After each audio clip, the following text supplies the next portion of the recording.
Back at Road America, you can see it. The cars are leaving pit lane to start their pace laps around 4 miles in Elkhart Lake, Wisconsin. Regular season points, we showed you the playoff standings earlier, but the regular season points are significant, Dale Jarrett, because it's very tight, 19 points between the top 4.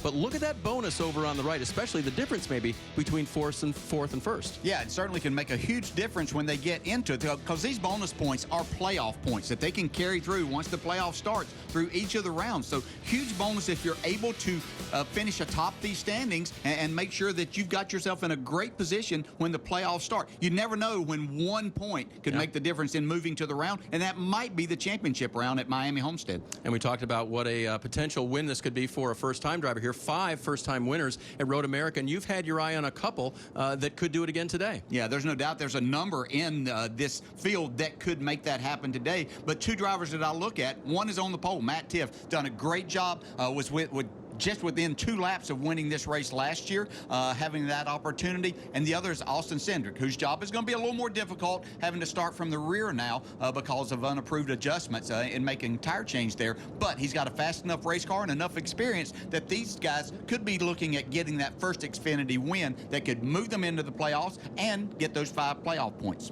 Let's look at the task ahead. Dale, take us around Road America. Yeah, we talk about 4 miles in length, so there's 14 turns that account for all of that. The first 5 corners of this basically are a lot like Watkins Glen. We talk about how fast Watkins Glen is. That's what this part is. But as you go through turn 5, where things start getting narrowed up, then it becomes very technical for the next 5 corners. And then you get a little combination as you go through the kink and another fast part down into Canada Corner to where it's technical, and then up the hill back to the start-finish line. So it's a hard day's work for these drivers.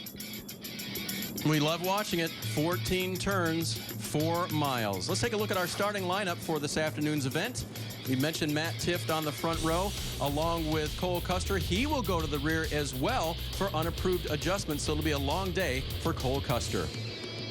In the second row, we've got a couple of road course experts here in James Davison and Justin Marks. Justin Marks has a win on a road course in the Xfinity Series at Mid-Ohio. Be interesting watching them all day.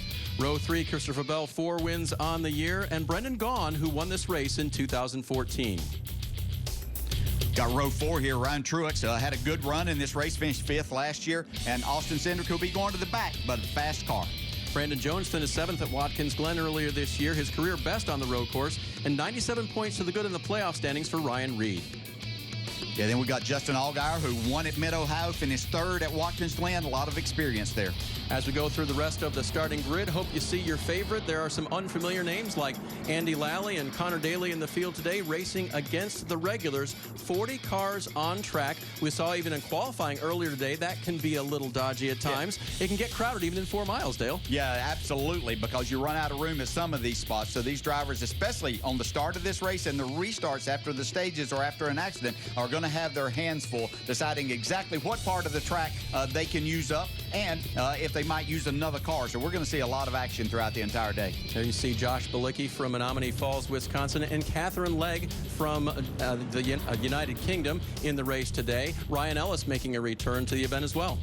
Yeah, and Tyler Reddick there didn't get in a good qualifying effort. Has a fast race car, but just missed out down in Canada Corner, and it cost him. Final 3 rows, Timmy Hill there, Jeff Green here. Chad Fincham took a couple of extra laps in qualifying just to get some more track time. Spencer Boyd and Vinnie Miller in row 19, and rounding out the field today, Stephen Light and Carl Long. Got some great onboard looks for you today. Let's start with Elliott Sadler, who will be taking us in the 1 car around Road America. He's got the standard cameras, yeah, what you might expect, a look back at the driver there, but the one we're most thrilled about, we're going to take a look at his feet today and see the fancy footwork of Elliott Sadler. Justin Allgaier is carrying a camera as well. There's the Hunt Brothers Pizza onboard camera for the foot cam for Elliott Sadler. Justin Allgaier as well will have onboard cameras for us, courtesy of Chevrolet. And he'll also carry a bumper cam. That'll be fun to watch. Ryan Truex has that neat helmet cam that we will see shots from the driver. And Dale, it's one of the best looks we get. Oh my gosh, a lot of elevation change here, all kinds of things going on. It's going to be a fun ride along with Ryan. Let's get some thoughts before green from our guys down on pit lane, starting with Parker.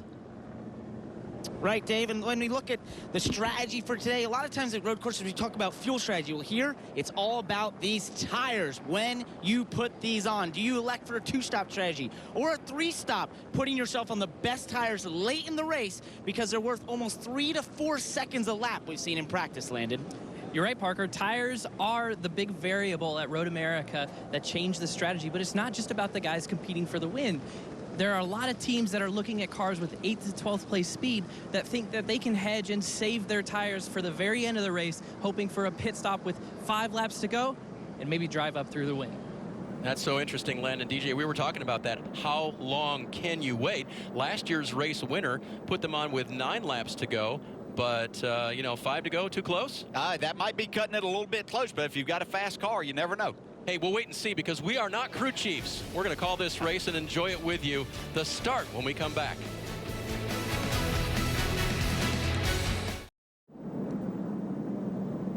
A beautiful look from up above at Road America where they're about to get set for 182 miles of Xfinity Series racing. Dale Jarrett, let's see if we can talk to the pole sitter. Hey, Matt, Dale Jarrett with NBC Sports. You have a copy? And 10-4, Dale, I got this. Well, you came so close here last year to getting your first Xfinity win. You think you have the car to make that happen today, young man? I think we definitely. But even better than we think your car. So, see it from the front. We definitely have better to start off with.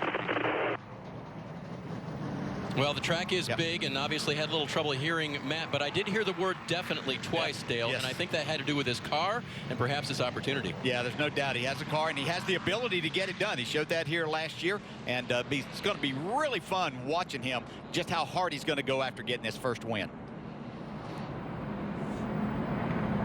Good look at the field here, coming out of the final corner here.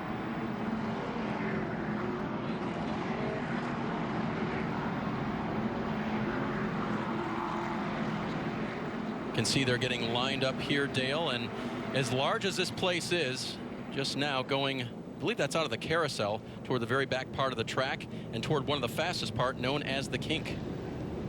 Yeah, these drivers, it's a tough part because it is so fast. It's just a little bit of a corner there. You have to lift just a little bit through here, but very, very difficult part. Hard to go through here too wide. Drivers don't really look at this as an opportunity to make a pass, but you never know. All right, here we go. We may have shown you in a graphic that Cole Custer is going to the rear. He is not. That was meant to be the 0 car of Garrett Smithley. So apologize if we led you astray there. Custer is starting on the front row along with Matt Tifft. And that's good news for Cole Custer. Yeah, and I was wondering because he really didn't do anything, but you never know when things happen. But that was the information that we were given, or thought that was correct, but glad that he's up there because he's in that battle for the regular season points championship and wants to make the most of this day. One of 4 drivers within 19 points of the regular season championship, and again a bonus of 15 additional playoff points if you can be the winner of that. Yeah, and there's more along the line. You know, there's 10 points for second, so you want to position yourself as far up there as you possibly can and accumulate as many points as you can. But again, this race seems short in 45 laps. We keep talking about that. First stage and second stage only 10 laps each, but at 4 miles long, there's a lot of work to be done. Yeah, the numbers are small, but the track is large. Yes. So it adds up in a hurry. There is Elliott Sadler just touching the gas and the brake a little bit there. He won't use that clutch pedal much, will he, DJ? No, he sure won't. Really, just on pit stops most of the time, and may do a little bit under caution if he needs to do that. But that's a great shot that we're going to get from Elliott. Love this shot from Allgaier. Oh, yeah, bumper cam. He's probably going to use that bumper at some point in time. Had to use it a little bit to get that win at Mid-Ohio. And if Ryan Truex uses the bumper, we are going to see it because he's wearing the helmet cam. We'll catch it all with you. The pace car has pulled onto pit road. That leaves the field in the hand of the starter. And Matt Tifft, the 2 car, will be the control car. For the 9th time, the NASCAR Xfinity Series is green at Road America.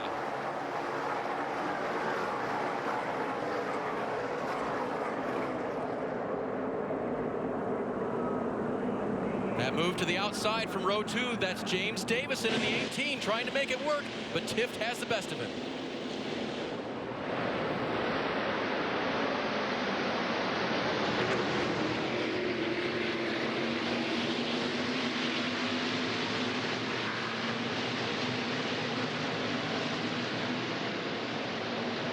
Very fast part of the course right here, 170 miles an hour they'll be up to, getting down into turn 5, where there's a lot of braking, a lot of shifting, and they look at it as passing opportunities. But 3 wide. Brendan Gaughan thinks better backs out with a 3 car. you can see he backed out and then got a really nice run on the exit of the corner, trying to make it happen in turn 6 now. See if he can get that position from Christopher Bell. They're side by side, leaving 6, bending right through 7. Here comes Justin Marks trying to take advantage in the 42. A little contact there. We're going to say that all day long. Yeah. And now the turn advantage goes back to Gaughan, but it immediately heads toward Marks for the long right-hander in the carousel, but Marks got off track a little bit. Yeah, I think with a little help from Brendan, that's the way you do it. You know, you make them get out to where they have to lift just a little bit, and you can take that spot. Brandon Jones stuck 2 wide through the carousel. That's hard to do. Yeah, 2 wide on the wrong side of the 2 wide situation, but makes it work there. Little blip of the throttle through the kink. You're on board with Allgaier. Yeah, and Allgaier, I think, gave Brandon Jones a little bit of a break there. He understands the situation here. This is the first lap. No reason to push the issue. Allgaier's done a great job. Yeah, he's won races, but he's also got himself back in a battle. He was over 50 points outside of that lead for that regular season championship. Now he's within striking distance. Final 2 corners of the course on lap 1.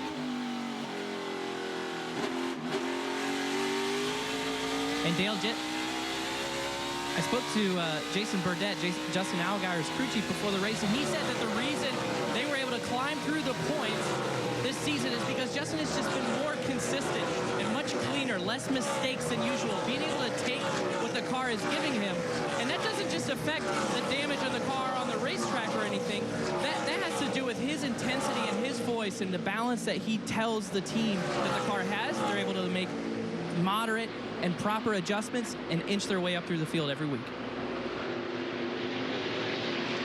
Yeah, that's a good combination that they've set up with Jason Burdett and Justin Allgaier. Bill Wilbur, the car chief, they do an outstanding job together and have really positioned themselves as one of the favorites to win this championship. Matt Tifft, he told us in Countdown to Green, he won the pole for a TA2 Trans Am race earlier today. Ended up finishing in the 2nd position. So he's had some laps here today, and he's holding off a very good road racer in James Davison. Yeah, James Davison doesn't have a lot of experience in these cars, but he has enough, and what he does have is a lot of ability in road racing, and he takes that Joe Gibbs car and does an outstanding job with it. 4th car in line, Christopher Bell. Parker.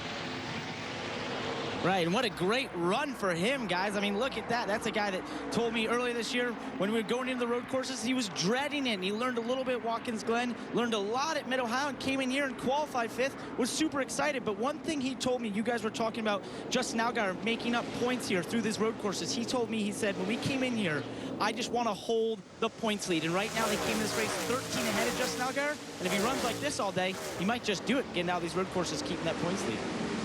That's a great point, Parker. He finished 9th at Watkins Glen and then 11th at Mid-Ohio. Pretty much held station as he needed to. Yeah, and he was actually running in the top 3 at Mid-Ohio on a late restart. He and Elliott Sadler battling for the 2nd spot, I believe it was. And the contact sent him spinning, but did make a pit stop and made his way back almost into the top 10. All right, let's see what Davison, the native Australian, can do here in the red and white car. Little draft effect here, Dale? Yeah, a little bit of a draft effect. Again, over 160 miles an hour down into turn 1 here. Hard braking area. Will he try to see if he can outbrake Matt Tifft? He's looking. Ducks it in there. Tifft will cut him off here. Not enough yet for Davison.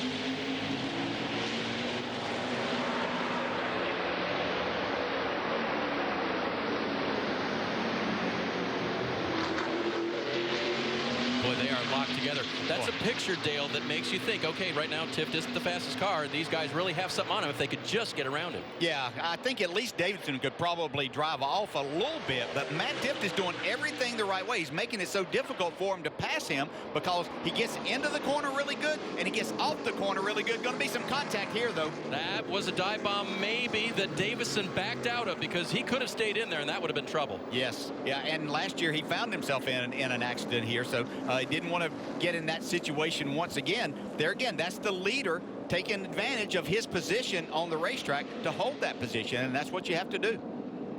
The question is often asked, did you have the corner? And at that point, Davison did not. No.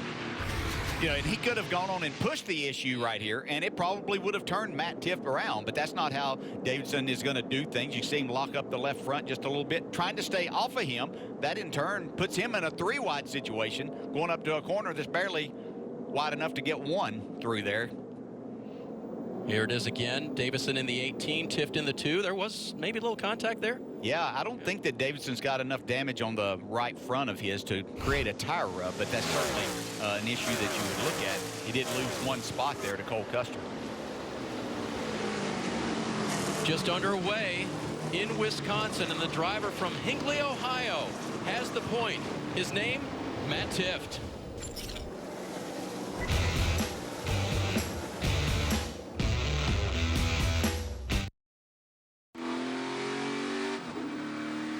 The race for the Verizon IndyCar Series Championship heats up as Joseph Newgarden looks to gain ground on Scott Dixon.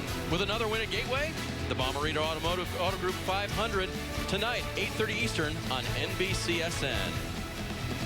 Under caution for the first time at Road America, and it is Canada Corner, but it's a different player this time.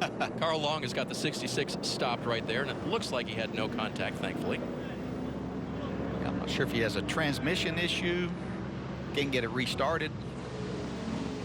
But anyway, we're under full course caution. While this was happening, there was a spin right ahead of where the cars are now. James French in the 55 went around in the gravel. Take a look at that. Right at this point here, as they're passing, here's where James went a little bit hot into turn 1. Easy to do. Easy to do, yeah. Hard to get out of this if you... He has done it, though. The car has moved on. He's 26 years old from Sheboygan, Wisconsin. Won the WeatherTech Series and the Indy Lights and the SCCA, so getting his start in stock cars. Now another driver who's driven a few different race cars, but this is not his first rodeo in the Xfinity Series, and he's proving it, Dale. Look at the progress of Austin Cindric. Yeah, we said he had to start in the back because they changed a couple of tires and made his way all the way back to 20th. We'll come back for the green at Road America, see if he makes more progress.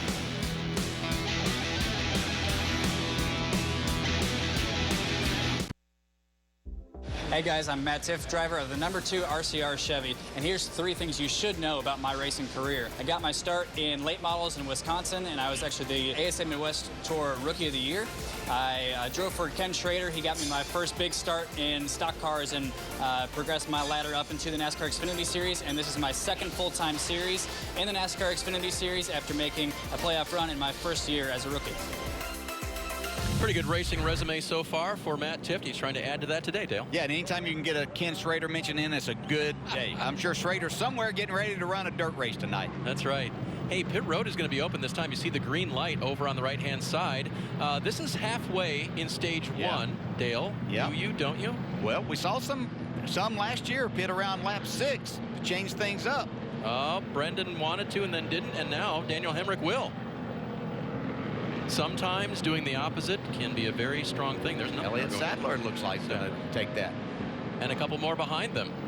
So we're thinking maybe 18 laps or so on fuel. Yep. This would put them through the end of the next stage.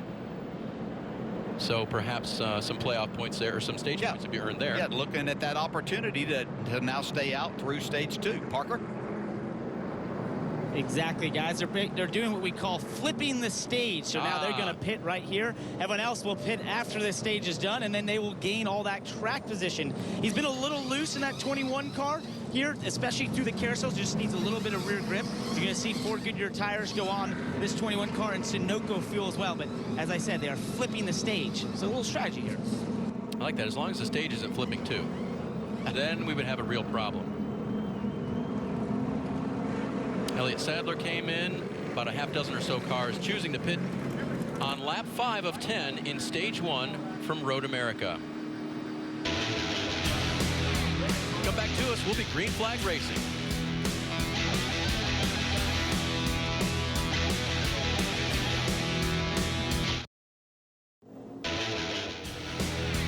NASCAR on NBCSN is brought to you by Jardiance and Pagliflozin tablets. And by Credit One Bank, the official credit card of NASCAR. And by Ford, going further so you can. Finishing up the first caution of the day, that was for the stopped car of Carl Long and also car spin into the gravel. Everything has been righted. Let's head down to Parker. And guys, Matt Tifft has led every lap of this race, and all he said on this radio was, "How are my lap times?" In which his crew chief, Randall Burnett, said, "They're good. They're faster than everyone else," of course. That's why he's leading. The one team of Elliott Sadler and Kevin Mendering had a little communication trying to tell Elliott to do the opposite of whatever the field does coming to pit road, in which Elliott ended up taking pit road for 4 tires and fuel and no adjustments, and his direction is right around the back and save your tires to the end of the stage. Communication, very important, tough to do. I wonder how Bill Elliott's doing. Communication seems to be okay. He's moving up, DJ. Yeah, he's up into 21st spot there, and I'm sure this is a little different, just trying to fill this out and understand these cars a little bit more. He's, one practice was wiped out yesterday, but doing a good job so far for Bill. His crew chief, Chad Norris, getting a chance to work with the NASCAR Hall of Famer. That'll be a fun day for them either way. Yeah, absolutely. That's what they're here for, to have a good time and get as good a finish as he possibly can. They rise the hill to come to the green one more time here at Road America. Pace car you see to the left. Matt Tifft will have the field again as the green comes out. There they go. Custer still right with him. Trying to make a move. That's Bell behind the 2 of Tifft.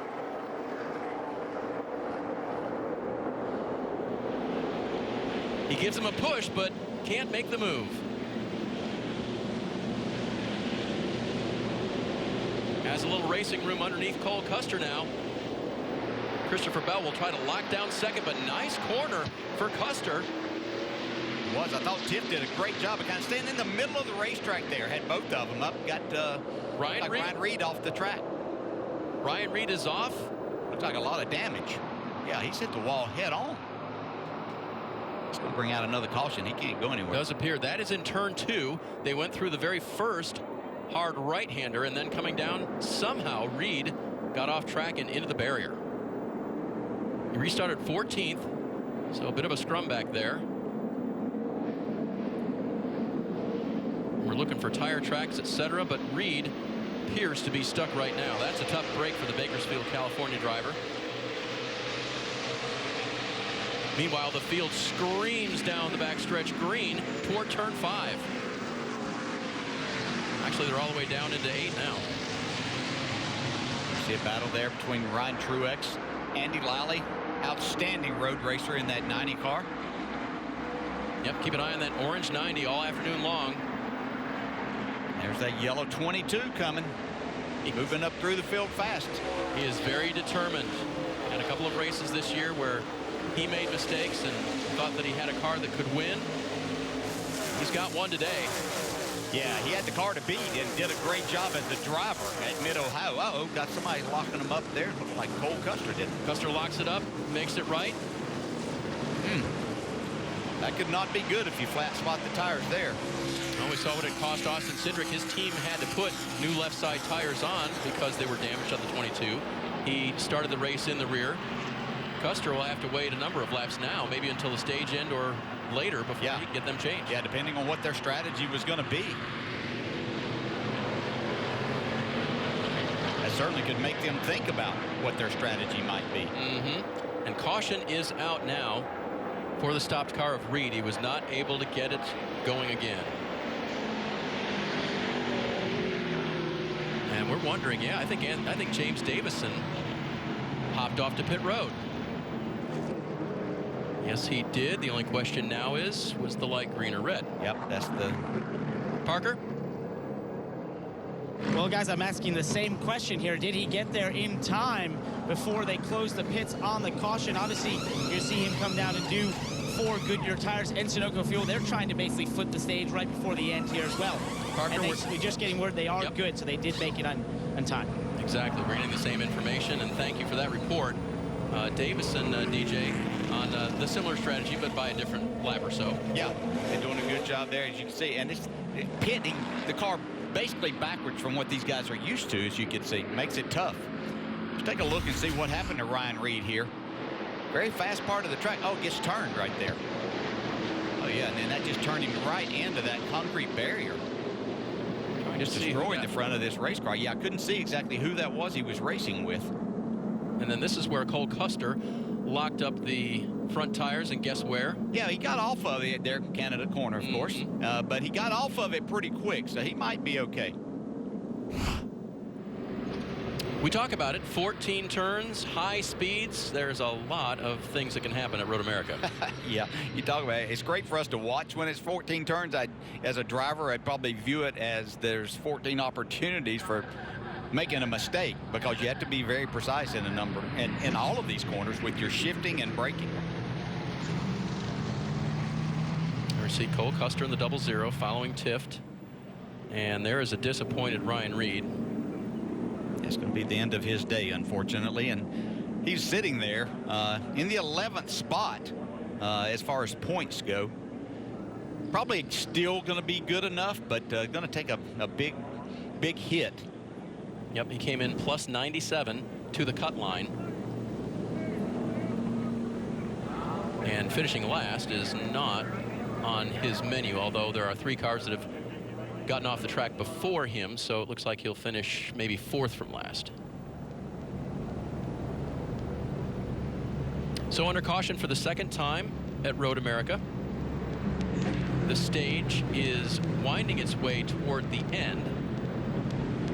It'll be 2 to go as they cross the stripe this time. So 10-lap stages for the first 2, and then a 25-lap stage. Again, the numbers are small, but the track is large. So it makes up quite a normal distance for a NASCAR Xfinity Series road course race. Yeah, see how quickly they're able to get that car hooked up and pulled away as to whether we'll be able to restart before this stage ends. As you said, it takes a long time to go around here, a little over 5 minutes under caution. Yep.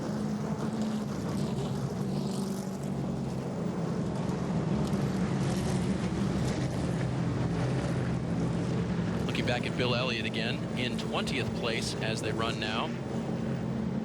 You know, we could do the interesting fact about Bill in this race today. We could do about 100 of those.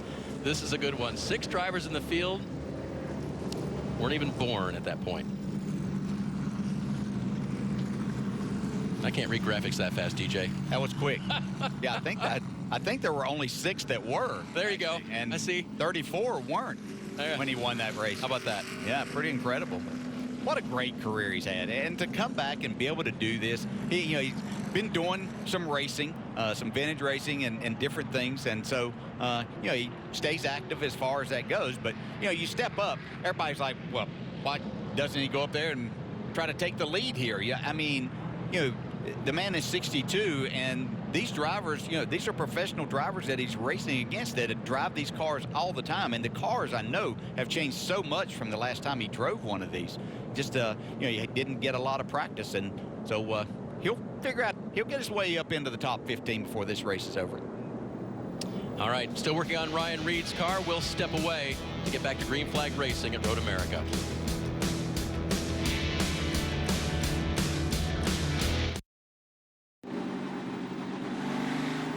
Take your fandom to the next level and get the latest NASCAR t-shirts, twill jackets, hats, and die-cast at the NASCAR shop. Visit NASCAR.com/shop today for all of your favorite driver's gear. Like the Justin Allgaier t-shirt and cap combo, Dale. Absolutely. Gotta have it. Gonna have that, yes. Hopefully it is in that bright Brant color. You won't be missed walking down the street, right? That's exactly right. I believe I saw the lights out on top of the pace car. That's a good sign. Doubling up here.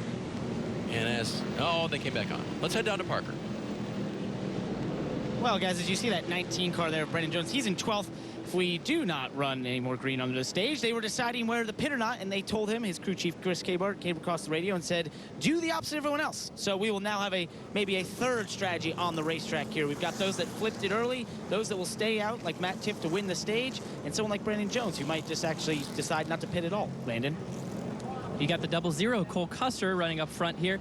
And I think that they're not sure if they want to show their hand, but At the end of the stage is when they're going to pit and take 4 tires, and Cole is looking for a little bit more rear grip through the kink. Dale Jarrett is pointing at a monitor here. What did you see? Well, it looked like the caution lights had come back on there, though. That's what I'm on the pace car. I keep looking at the front of the pace car and I'm seeing lights off. It wouldn't be flashing on the back of the car because that's the indicator to the drivers. Yeah. We'll keep our eye on things. They're here. doubled up. They are. Like they're ready to go. Yes, they are flashing on the back of the pace car. That to me would be confusing, but I'm simple. You can see the cloud cover today. It's mid-70s. Rain not in the area or really on the radar now, so looks like a dry racetrack for this afternoon's action, which is what a lot of these drivers wanted. Rain is fun, but this is the fast NASCAR action that the fans really come to see as they get wound up to retake the green at Road America. One lap shootout for a playoff point here. That's right. The top 10 pay stage points, but the all-important playoff point if you can win it. And Matt Tiff, the car on the left blocking, is trying to do it. Christopher Bell is all over Matt Tiff, and now here comes Custer on the outside, late braking. Custer made it stick out there too. Now he's got to contend with Bell. We've got looks like Brandon Jones around. Another crash coming off of turn 1, and it is Jones. He's hit the barrier. He'll get it righted and get it going.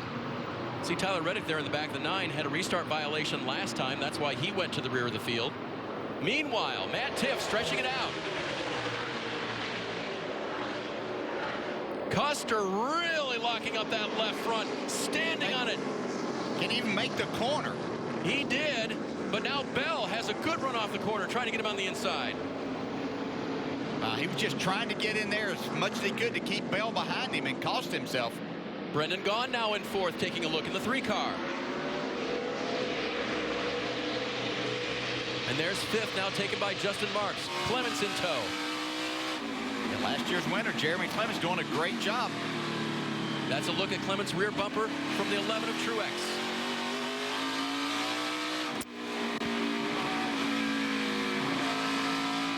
Feathering the throttle.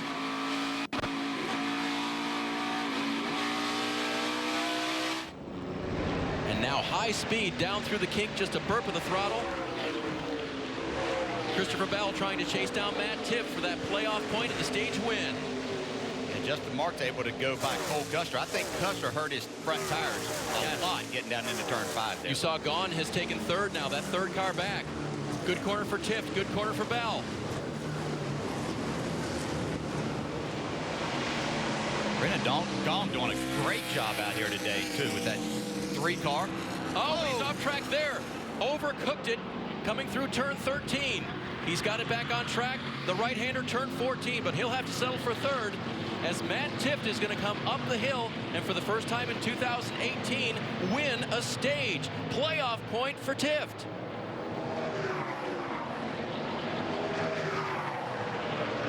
Nice run to the green and white checkers for Matt Tiff.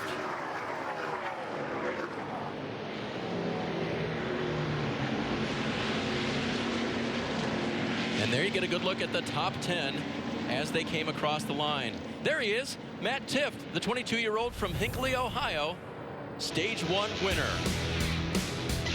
We'll see you back at Road America in a moment.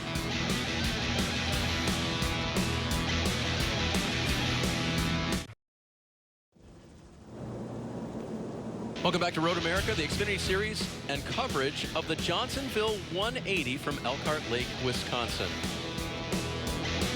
Stage 1 has ended. See the winner there behind the pace car, Matt Tiff. First stage win of the year. Comes at a good time, Dale, heading to the playoffs, and proves to this field Tiff is one to contend with today. Yeah, he certainly is. Right now setting himself up as the man to beat. He led all laps during that stage, so 10 for Tiff, none for anyone else. James Davison with a little hood damage there. There's quite a bit of damage. Remember, he pitted earlier and then came back through the field. And Bill Elliott, that car stuffed into another car pretty hard. Well, we talk about how jammed up things can get on these restarts, and we've had a couple of cautions already. more opportunities for those type of things to happen. Brian Henderson's pretty banged up too there in the 38 car just behind Bill. Got damage on the front and the rear.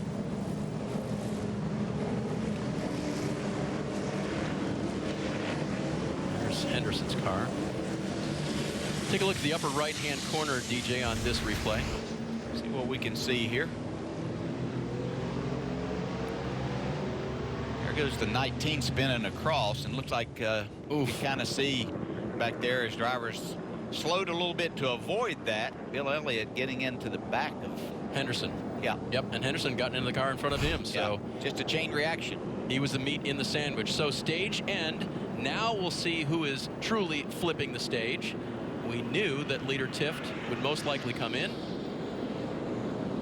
And a number of drivers stay out. Let's head down to pit lane, Landon Castle. Well, the 00 of Cole Custer is seeing the end of this stage at the perfect time because he's flat spotted his left front tire earlier in the race, and then when you saw that big flat spot, it really picked up a vibration. So they're taking 4 tires in fuel, an air pressure adjustment, a track bar adjustment. They're going to get him back out so he can regain some track position. Right, Landon, and your leader, Matt Tift's been very happy with his race car. Just a little tight on the backside of the racetrack. They're going to do 4 Goodyear tires of Sunoco fuel on that 2 car and hopefully retain the lead here, or the lead on pit road when they come out. Then you have Christopher Bell, who obviously was right on his tail, finished second at stage, 4 Goodyear tires and Sunoco fuel in that car. No changes. Looks like Matt Tift will win this race off pit road. Yeah, a little strategy maybe being played also. Clements did not take tires, Dale. He was out ahead of this group. We'll double check on that. And he is actually the first one off of pit road. Yeah. Number of cars stayed out, including Brendan Gaughan and Austin Cindric. We'll set the field for you when we come back.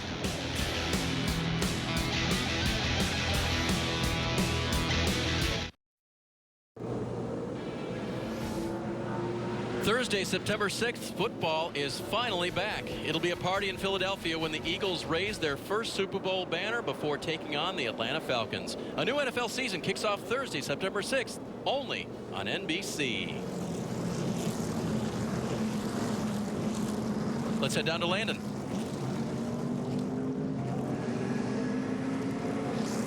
I've got Danny Gill here. Yep, you're good. Go ahead, Landon. We had you. I've got Danny Gill here, crew chief for the 51 car. He's came off pit road first, but we had a little bit of an issue yesterday. What do you got your arm in a sling for? Well, obviously I don't make a very good jack stand. The guys just didn't see me and dropped the car on me, and splitter caught my arm. Not really worried about that. We're more worried about this race. We got a really good repairable vehicle, Chevrolet. Jeremy's doing a great job. We're trying a little strategy here. May work, may not. Can't really do the same thing we did last year, so trying to just do something similar, but also have something in the bank at the very end. Well, taking no tires, I think Danny Gill kind of maybe shedding a light of what he might have for us at the end of this race. Landon, thanks. And last year, his strategy was the winning one, which not a lot of other teams employed, so who knows. It doesn't give him the lead, though, DJ. We had cars stay out. Jeremy will actually restart the race 11th. Yeah, and these teams have basically 3 sets of tires to work with in the pits for this race. So be interesting to see exactly how he goes about that and making this happen. Green is out for stage 2. The car on the left, that's the 3 of Brendan Gaughan now protecting. He leads the race. Austin Cindric on the outside in the yellow 22. Yeah, neither one of these drivers have been to pit road, so they're on the same tires that they qualified on and started this race and have run these first 12 laps. The red and white car is James Davison. He did pit on lap 7. And Hemrick has also been to pit road. They have fresher tires. Oh, good corner there by Cindric. You can see he was able to carry a little bit more speed than Brendan Gaughan and take the lead. So now it's Cindric, Gaughan, Hemrick, and Davison. Elliott Sadler lurks in 5th.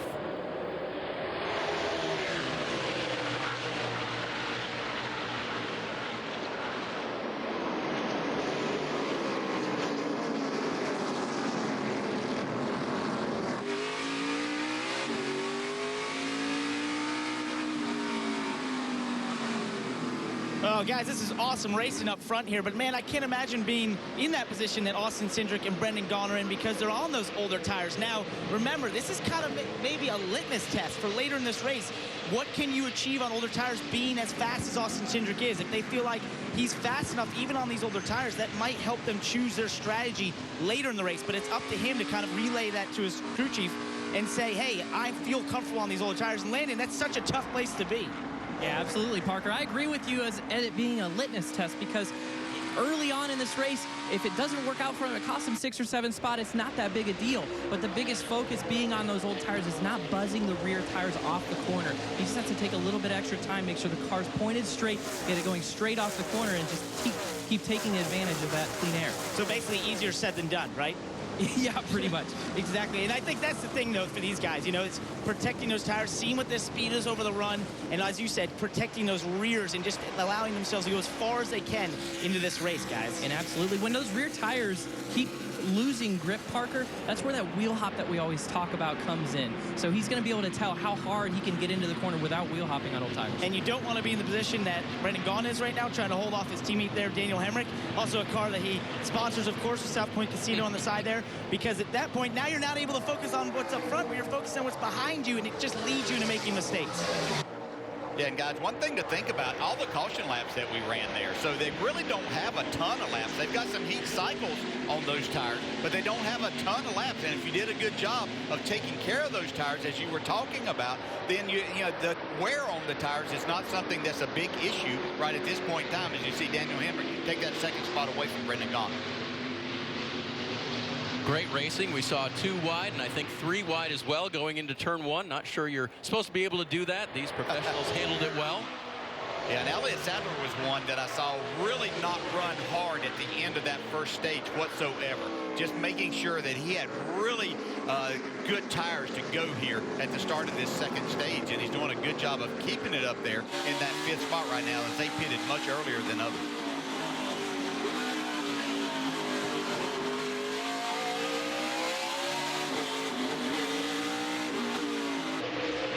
We are not lacking for action. Oh my gosh, great camera work by Justin Allgaier. That camera is on his right front bumper.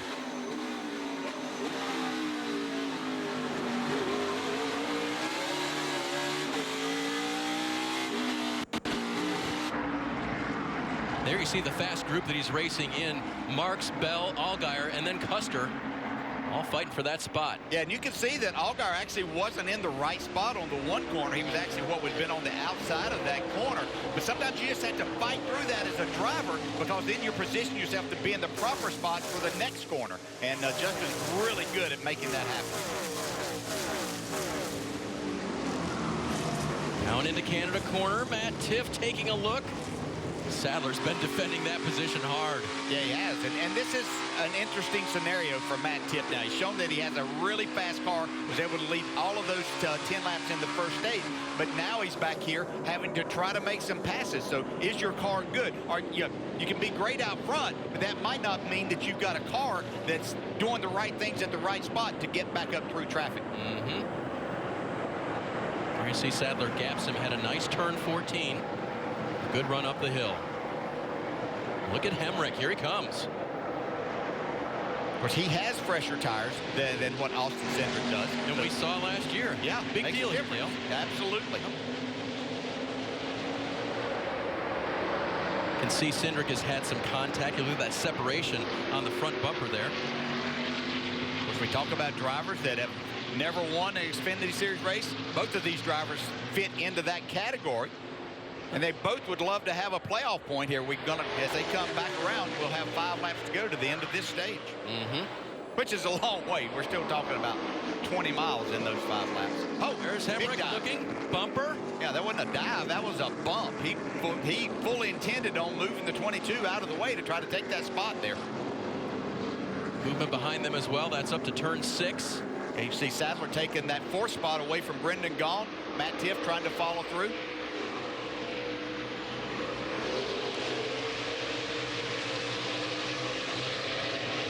Great action all the way around Road America's 4 miles of racing surface, and they use it all. Well, this is getting tight. You can see there that Cole Custer had to lock the brakes up to stay off of Justin Allgaier a little smoke. Nothing like what he did earlier to flat spot the tire. But you still just don't want to make those tires that mad when you don't have to. And that's part of the lesson that Cole's trying to teach himself to save a little bit for the end today, right? Yep. See Brendan really struggling now with all of these cars. He's got those tires that, you know, he's been out there on, the qualified on, has been out there on, and these cars with fresher tires making his life a little bit miserable right now. That's right. If we haven't mentioned it, in the Xfinity Series, you do start the race on the tires you qualified on. Changed for Matt. What are we looking at? Austin Cindric got a problem. Right. Yeah, just looking at, I saw the 21 car had taken the lead of Daniel Hemrick. And that is facing Canada corner, and he is stopped.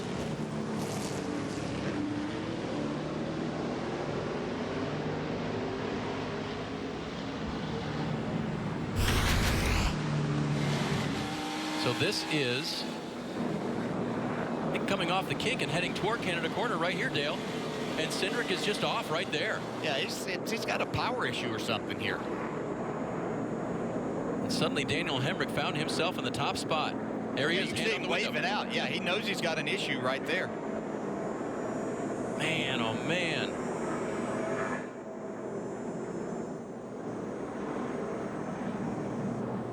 Parker, what do you know?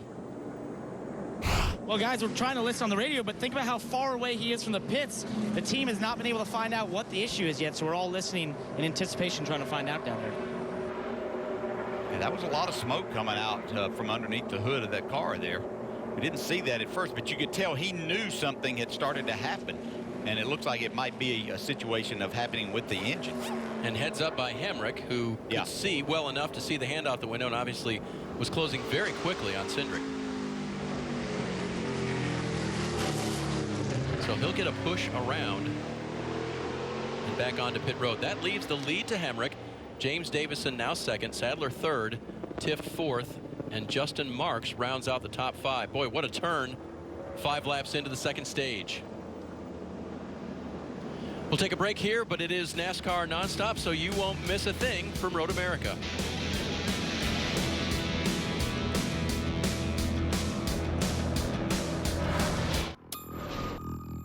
If you didn't get your wireless plan from US Cellular, you've probably been blown away by hidden fees too. And not in a good way! They hit you with activation fees and monthly connection charges. Then they throw in data overages. But US Cellular has no hidden fees. Plus unlimited data for $40 a month. Right, my man? So get US Cellular with a stronger signal in the middle of anywhere. It's Golden Corral's Wings and Rib Fest. Hurry in for fall-apart baby back ribs. And wings just like you like them. All you can eat every night. Start the car. Golden Corral. Your choice rules. Hey! Chuck Norris, can you sign my Tacoma? I'll be glad to. From the fist of a legend rises a new action star. A hero who's there to save the day and the night. So fearless, so rugged, he's tough as Chuck. You replaced me with a truck? Toyota, let's go places. Are you ready to take your Wi-Fi to the next level? Then you need Xfinity X-Fi, a more powerful way to stay connected. It gives you super fast speeds for all your devices, provides the most Wi-Fi coverage for your home, and lets you control your network with the X-Fi app. It's the ultimate Wi-Fi experience. Xfinity X-Fi. Simple, easy, awesome. It's Golden Corral's Wings and Rib Fest. Hurry in for fall-apart baby back ribs. And wings just like you like them. All you can eat every night. Start the car. Golden Corral. Your choice rules. And here it comes. The closer, Kevin Harvick, puts on a clinic. Austin Dillon wins. A very emotional victory. There's the ace. Bubba Wallace in second. Here's Kyle. Gonna take a bow. Larson to the bottom of the track. Here comes the 18. He puts the ball in the back. You don't like that kind of racing? Don't even watch. Martin Truex Jr., the champ, is back in victory lane. How fitting, how special. This isn't just college football. This is something greater. Oh, it's Saturday night. This is the spark that kicks this season off big. This is Michigan, Notre Dame, in prime time on NBC. NASCAR on NBCSN is brought to you by Credit One Bank, the credit card perfect for everyday purchases. Toyota, let's go places. And by Coca-Cola, the official fan refreshment of NASCAR. Pit road is open. Drivers are taking advantage of that. You saw the car of Austin Cindric being checked over by Team Penske crew members. Let's see who will play their strategy mark here with 4 to go in stage 2. 16 laps completed in the race, 29 remain. Can't make it from here on Fuel Dale, which might take on a fresh set of tires or get to your next fuel window. Yeah, these crew chiefs, you see Brendan Gaughan there, who had not been to pit road in this race yet. He's going to get tires and set himself up to be able to go well into that final stage, depending on exactly when he decides he wants to pit then. Saw Catherine Legg on pit road as well in the red 15. Meanwhile, on track, this is the new look of the front. Hemrick, Davison, Sadler, Tift.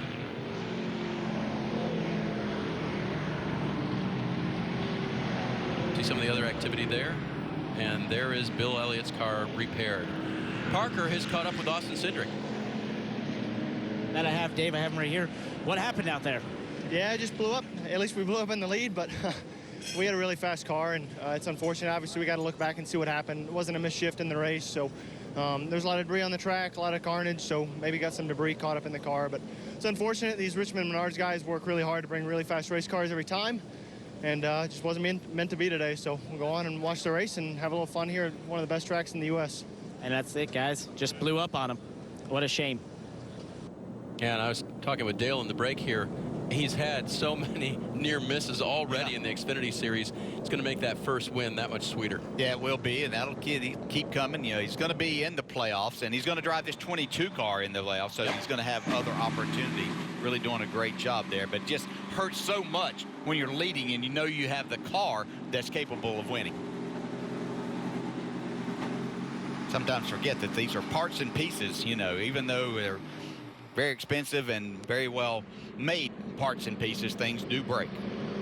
It's always amazed me how in the NASCAR garage and motorsports in general, how they take the car, you know, completely apart and put it back together again over and over again, and very rarely have an issue. Yeah, but this, you know, this is extreme when you talk about these parts and pieces, putting it to the test of these drivers, you know, because every shift isn't perfect. You know, every time that you either downshift or upshift, you know, a lot of times you're getting on the rev limiter when you're shifting up.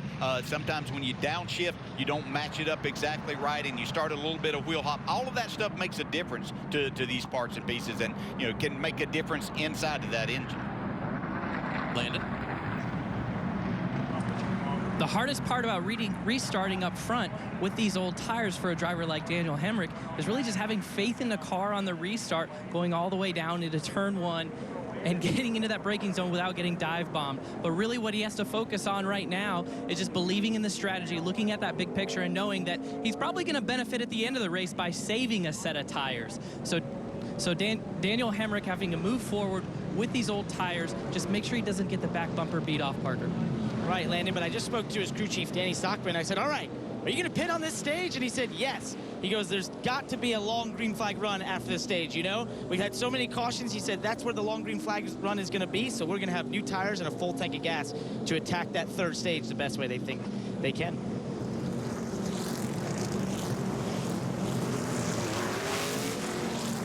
The lights on the front of the pace car are off. I'm going to start saying it that way. That's my indication that they're coming back to take the green. Here's Tyler Reddick making his way back around. Yeah, and Hemrick and others up there, as we get to the end of this stage, they're going to kind of hope that a lot of people are going to be along that same strategy, that they come in together and then they'll kind of have, everybody will have a set of tires left after that, and then when they pit from that point forward, it's going to be the interesting part.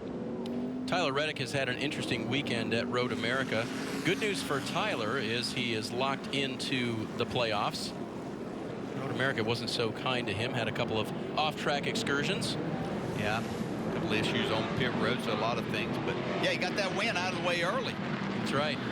Ty Majeski, by the way, not this caution, but the one before was penalized on pit road as well. That's why he was a few positions back and currently runs in 17th. See, all these drivers that we talk about battling for that regular season points championship up here, how aggressive are they going to be trying to get any points they can gather here today? Heading to the restart zone is Daniel Hemrick. To his inside or outside is the 18 of James Davison. And it's Hemrick's to go when he wants to. There he does. Pedal down. 21 car leading at Road America. They got a good launch, and they gave Elliott Sadler the opportunity to get up beside James Davison and try to take that second spot away. Not a great restart for the 18, but he brakes late and dives the 18 as far in there as he can. Sadler hanging tough with him. Marks looking for a way-by behind Sadler.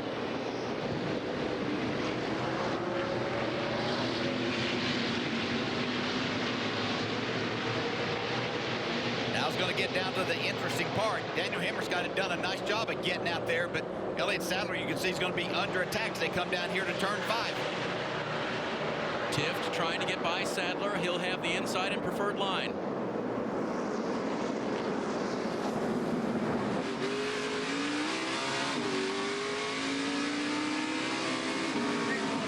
And that gap behind Daniel Hemrick is everything he needed to restart on old tires. That's what the driver is looking for when he has to restart in the lead on old tires, is that side-by-side racing behind him. That's right, Landon. Did not buzz him, and off he goes. They come by. It'll be 2 to go in the stage.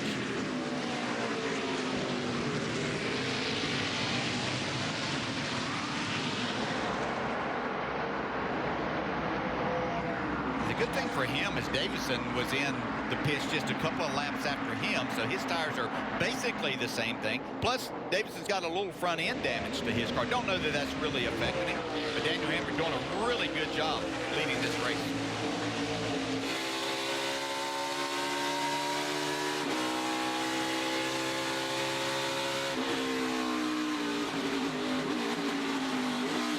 There is that finding the fine line between hard braking and wheel hop. Allgaier does it smoothly, but Marks does it better. Wow, that was a big power move by Justin Marks right there.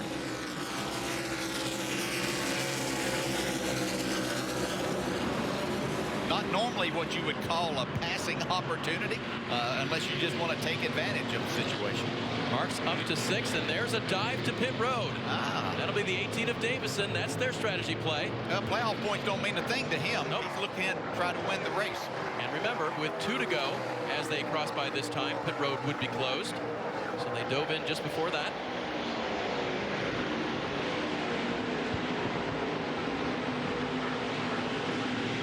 Lally's 90, the 6 of Connor Daly.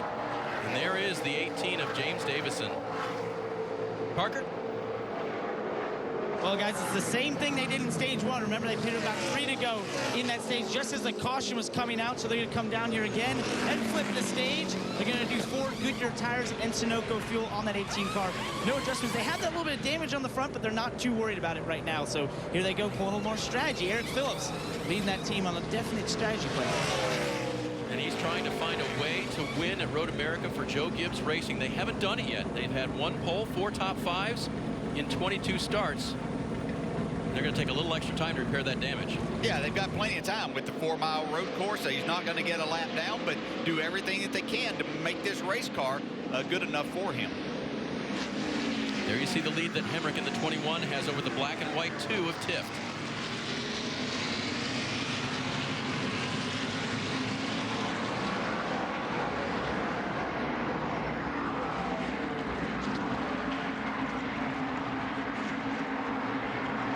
Sadler pitted on lap 5. Be good to go through the end of this stage for sure. I say that, I'm not the fuel man, but I'm assuming they got full. Yeah, should have plenty of fuel. Especially with the caution laps that have been run. See Tift ever so slightly gaining on his RCR teammate there.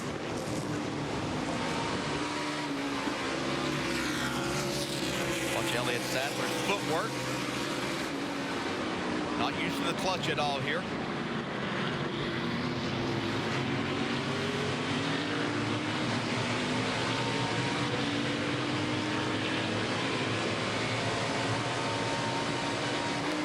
See if he pumps this brake up a little bit right before he gets ready to really get on the brakes down here into turn one. Left foot, little pump there. A little pump just to know that you got full pedal. I can count on my brakes. Yes. That's what you're doing there. Just a little safety.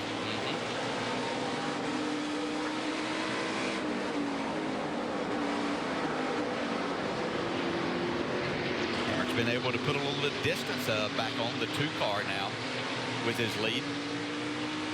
Looks like Matt Tiff might have slowed down a little bit. That's butts things up right behind him with Elliott Sadler right on his bumper and Christopher Bell doing a really outstanding job in that 4th spot.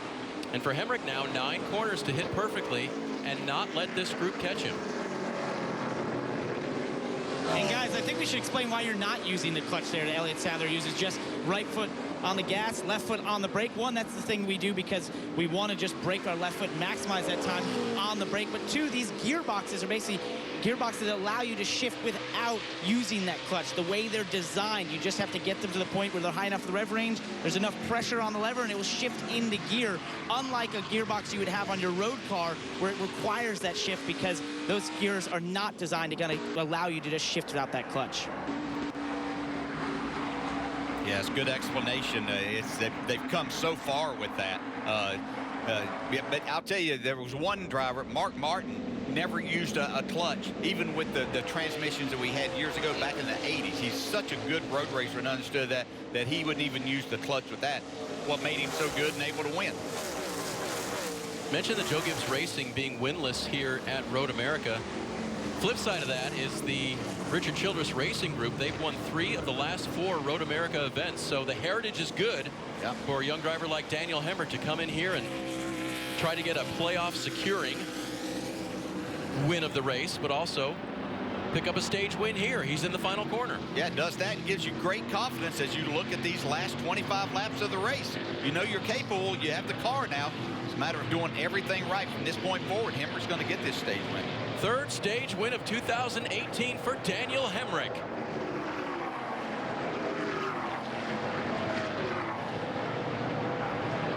Look at the top 5 there, and I'd count any one of those as possible race winners. Shoot the top 10. Yeah, that's all those first 5, or well, 4 of the first 5 are the guys that we're talking about battling for the regular season championship right there. So Cole Custer's right back there in the 7th spot. So we'll come back, set up the final stage of the race from Road America.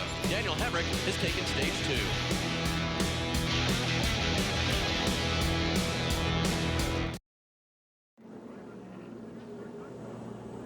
When you're 12 and under, you know where the big screen is, and these kids just found it. They also got in for free, and you can do that with any Xfinity Series or Camping World Truck Series race on the circuit.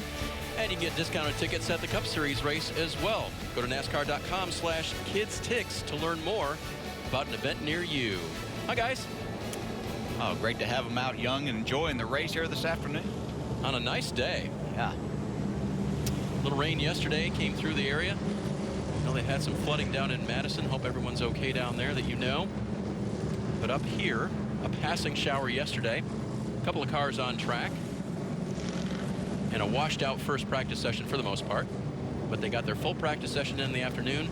And then today just cloudy and now a little bit of sunshine. And I wonder what a little heat in the track will do here at Road America, Dale. Getting a lot of rubber down on the track. And now we're going to get into seeing exactly what strategies people are on. I would expect that we're going to see the majority of these guys, at least up in the top 10 or 12, that are going to hit pit road here. Could be wrong, though. Final stage is 25 laps long. It'll be reduced by 1 or 2 by the time we take the green here. But that is still outside the fuel window that we believe we're aware of. And there we see now most of the front of the field, but Justin Allgaier is going to make that play and stay out on the left, that orange car, and a few others behind him. Very interesting there for Justin Allgaier. Jason Burdett, a little different strategy.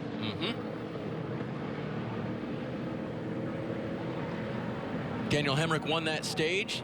He hit pit road. Let's first go to Landon Castle. car of Elliott Sadler was complaining about a little bit of tightness in his car all over the racetrack, but he didn't want to adjust on it, which I don't blame him, because that could help your forward drives for late in a run. So just 4 tires and Sunoco fuel for Elliott Sadler. No complaints from Matt Tifft in the 2 car. They're going to do 4 Goodyear tires and Sunoco fuel on that car, finishing second there. And then ahead of him in first place, Daniel Hemrick winning that stage. He's going to do 4 Goodyear tires, Sunoco fuel as well. No complaints for him. We'll see who's going to win this race off pit road. The 2's getting blocked by the 6. Looks like a great stop by the 2 car. Yeah, and Connor Daly had it basically almost parked perpendicular there to get the 6 car in. And that slowed the 2 down a little bit, but not enough to lose that race off pit road. No, did a nice job. Sadler picked up a spot, losing 2. 4 fresh tires, a full load of fuel. We'll do the same and be back with you at Road America.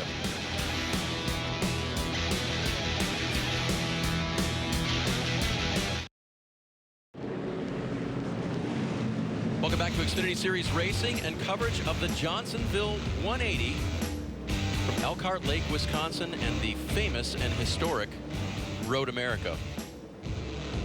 Daniel Hemrick won the stage, and that's a good thing. He needed something good to happen after where the season has been heading the last little while. July 28th, entered Iowa as Xfinity Series points leader. That was the first time in his career that he held that position. But the last 4 have been tough, Dale. Yeah, especially last week at Bristol. Had a good run going and had an issue off turn 4, got into the wall, and you can see really put him behind. But if he did nothing else, if he can't become, as far as you can finish, you're going to get playoff points, and he just gathered 1 more there. What he was hoping for was to stay in the lead and gain that 15 playoff point bonus at the end of the regular season. But now we can see he's got a, tough way to get back up there. Parker? Well, guys, and let's talk about his strategy right here, because his crew chief, Danny Stockman, came on the radio as they came out of the pits there and said, save fuel, save fuel. Now, why would they be saving fuel? Well, remember, these cars can go about 17 to 18 laps on a tank of fuel. This stage is roughly going to be about 23 laps or so. So if we get a lot of cautions, you could see some people gamble and just leave themselves that option to maybe not pit at all. Parker, that's a great point, and one of those crazy cautions, boy, that could be coming up. Take a look at the top 10 as they come to green. Allgaier gone, Catherine Legg, Alex Labbe, Garrett Smithley, Tyler Reddick. Bill Elliott is in 7th as they restart. Vinnie Miller in the 0-1 is 8th. Green flag will be back out. Allgaier is the restart leader. He hits the gas at Road America. Got to watch this down in turn 1.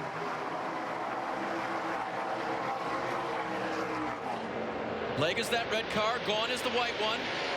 Allgaier leads into the corner. Gaughan's going to try to take it. Wow. A lot fresher tires than what Justin Allgaier's got and Brendan Gaughan has there.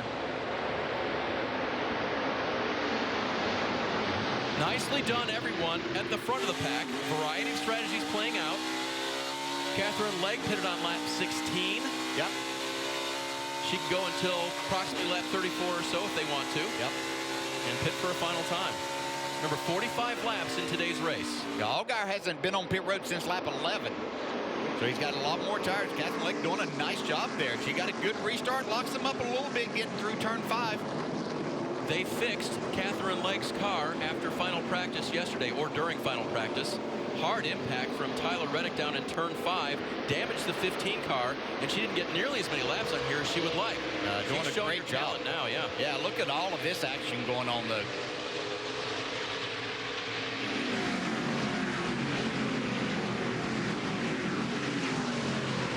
Justin Marks and Christopher Bell getting by Tyler Reddick.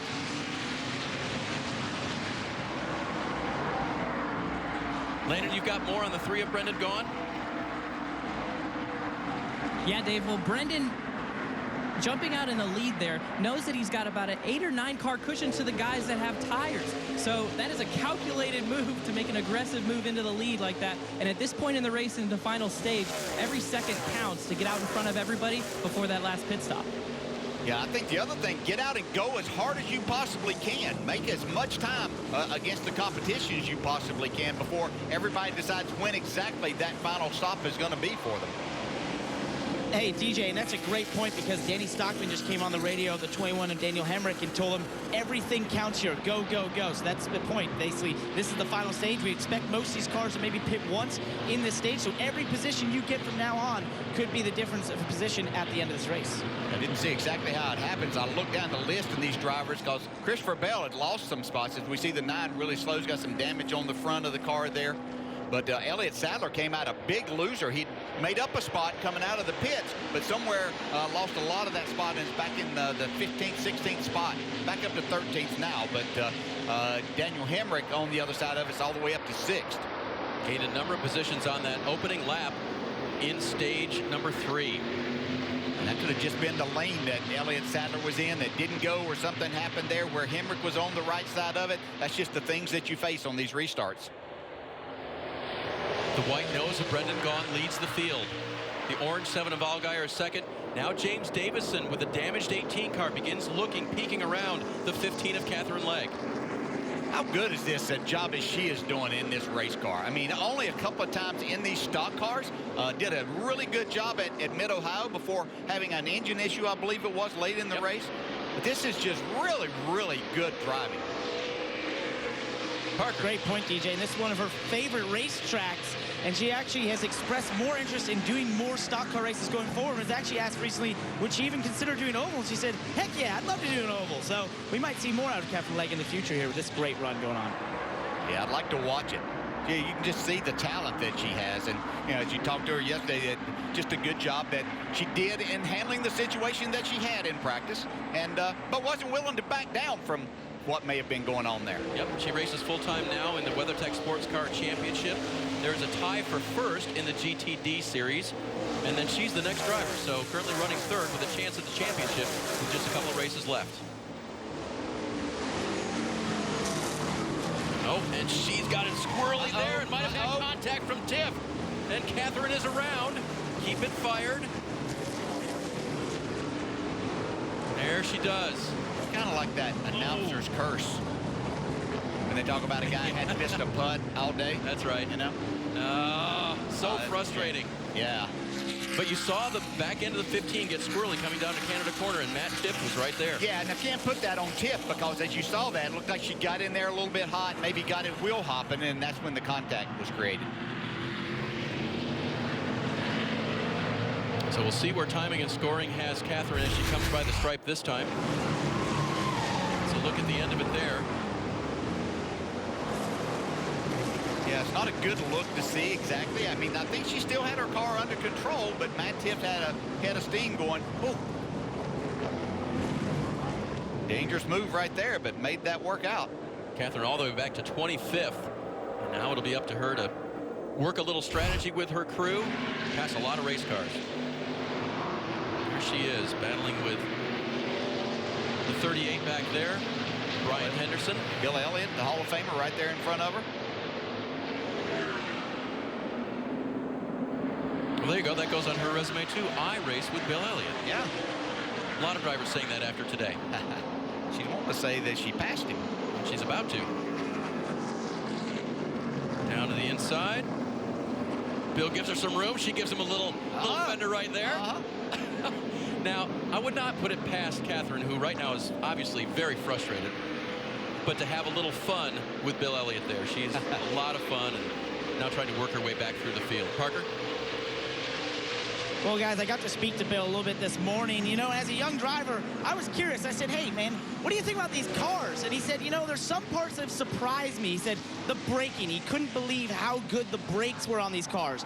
But then he said, you know, there's some parts that disappointed me. And I said, what? And he goes, you know, compared to those cars I drove in 05 and 06, he said, these things kind of feel big, a little heavy, a little hard to drive. And so he said, there's certain parts that are good and certain parts I was like, whoa, these things are hard. They're tough. But most of all, as I've said all day, he's just having a blast. He's had a smile on his face the whole time. He was joking around, and he said he just wanted to get faster each and every lap, and I think he's been doing that. Well, people asked him, why do it? And Bill's response was kind of like, why not do it? Yeah. Said fans came up to him and told him, I don't care what you do, I just want to see you run again.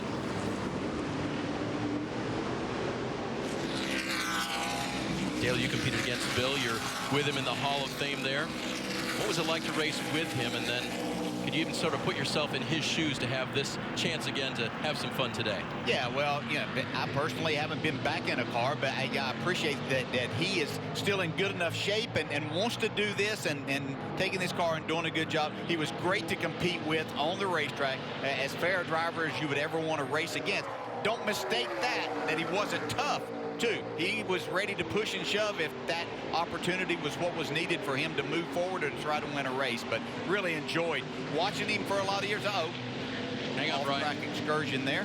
But just a Hall of Fame championship caliber driver and person. And it was truly a family operation. Yes. It became one of the best known in one of the world's most watched sports. Unbelievable what they were able to do out of Dawsonville, Georgia. It was, as you said, a family affair. The things that he did as the driver, working on the cars, had his brothers working on the cars, Ernie building the engines. It's just amazing. Bill, at age 62, has eclipsed some of the others who have played in their respective sports later in their life. Satchel Paige at 59 years old throwing a baseball. Gordie Howe on skates out there getting it done. George Blanda, I remember watching him quarterback and kicking. Yeah. Yes. Awesome Bill from Dawsonville. A nice 2018 appearance in the Xfinity Series. And again, this is all put together because son Chase, now a winner in the Cup Series, had raced this GMS racing car and said to them, you know what, let's put my dad in there. Yeah. He said, that's a great idea.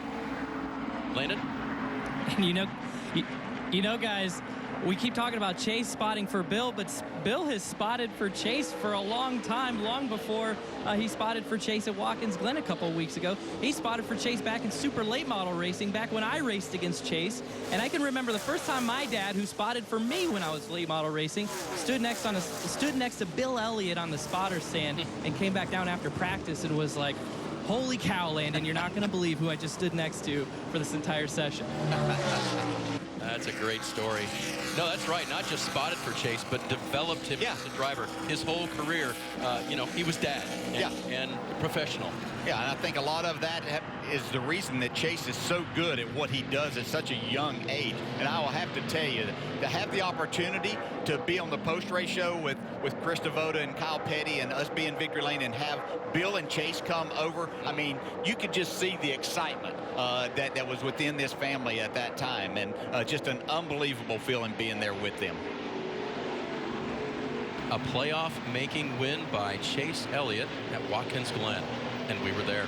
Yeah, and I'm sure that Bill Elliott would tell you, and has probably said it, that when you have your kids do things means more than anything you ever accomplished. I'm sure being there that day and being a part of that probably was more special than anything he ever did in his career. Back up front, Brendan Gaughan has a 1.5 second lead over the 18 car of James Davison. And off the track, the 20 of Bell and the 7 of Allgaier. Guys that have dominated this series and are at the top of the regular season point standing. Both doing a little off-road excursion there. Ryan Truex trying to take advantage. We'll have to look back and see what happened there. We'll see right here in a second if it was something Justin Allgaier did. Because Bell would not be happy. They're through the carousel. Good view of the action from Truex. Riding along with that helmet cam of his today.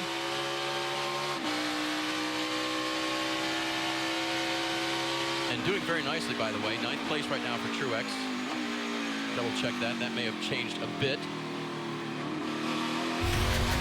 Take a look, DJ. Let's see what transpired here. If there was some contact. Oh, yeah. Most definitely.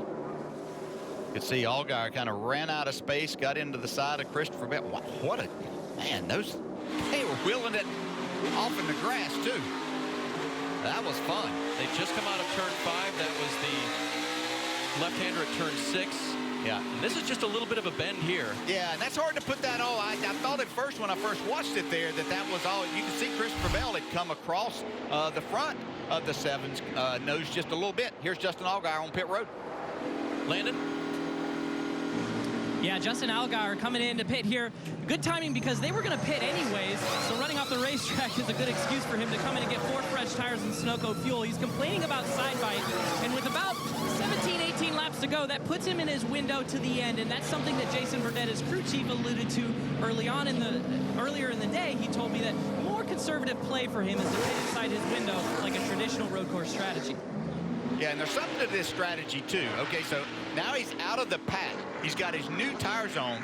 There's nothing holding him back to go as hard as he can, making faster laps than what others might be making in this type of traffic right here. So he can pick up and make up a lot of time by getting those new tires on and having no traffic around him to hinder his progress, while not abusing them. Yeah, you know, that's a perfect point too, because Jason had told me when we talked earlier that a lot of his strategy is going to be dictated on what puts him in clear racetrack to make the best time, so that Justin can be out there on his own as opposed to racing in traffic.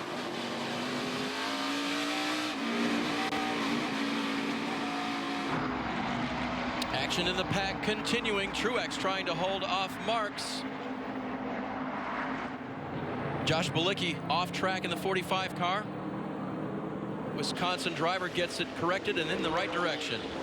We're going to go NASCAR nonstop. You won't miss any of the action from Road America.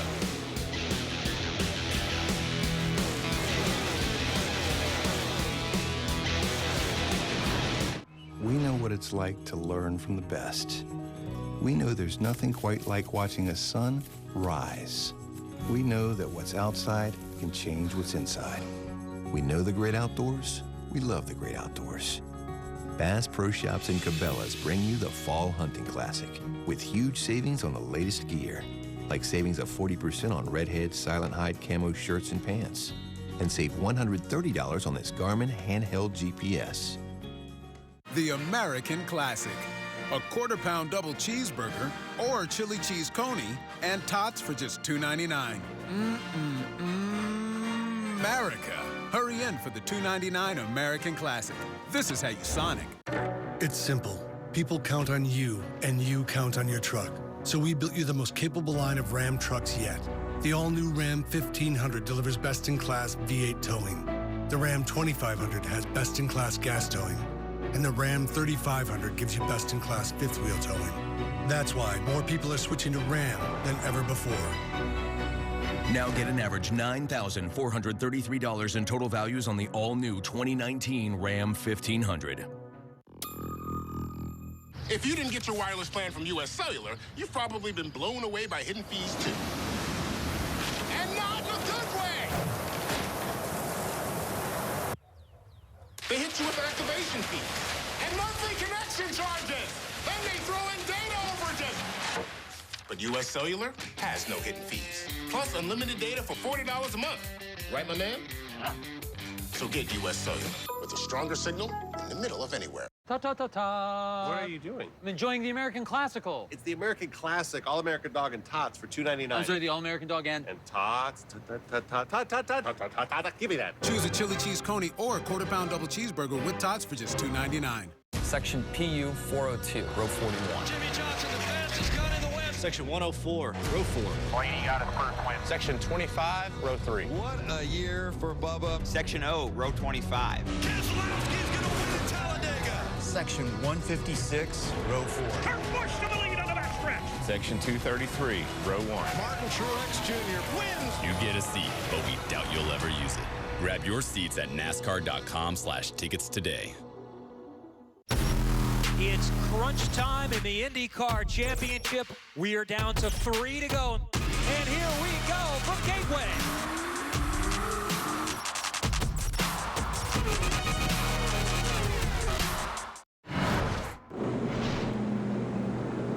Back at Road America, you saw all the action in NASCAR nonstop. We had a feeling there would still be some while we stepped away. Ryan Truex had a bit of that. You see the roof flap still up on the 11 car from his spin.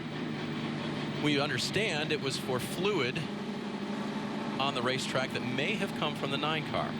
Yeah, everybody didn't just lose talent all at once in the same corner. There was an issue. Dave, Dave and DJ, you are correct. I just spoke to the team. They had an axle go bad, so they replaced that and then felt like something went awry in the rear end of that race car, and they were leaking gear fluid everywhere, and that's may have been the culprit of putting that fluid down the racetrack.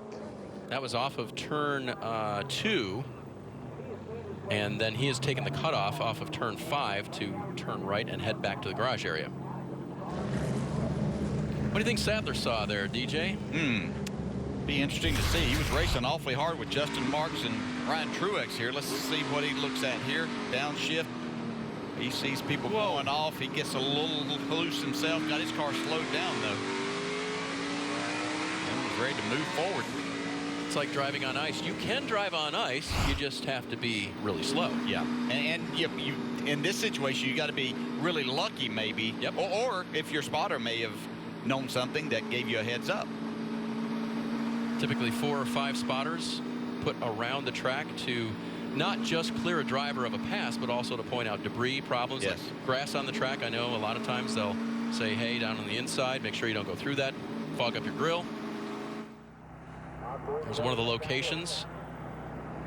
I believe that's up in one of the areas where there's a nice concession stand right there. How convenient. Well, I mean, it's not action all the time. You know. There's another spot. That's Canada Corner. There's the Joe Gibbs Racing spotter wondering how is Davison going to make this happen.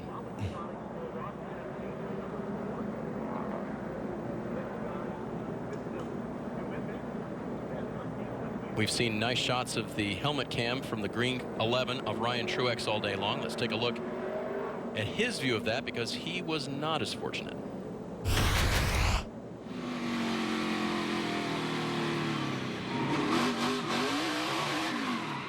Yeah, it looked like that was right in the groove where you would want to be. And he'd slowed quite a bit. Yeah, he had slowed quite a bit, but really there's quite a bit down. Getting back out onto the track, you can see that the 42 of Justin Marks and Elliott Sadler had made a wider entry as they saw all of this happening in front of them.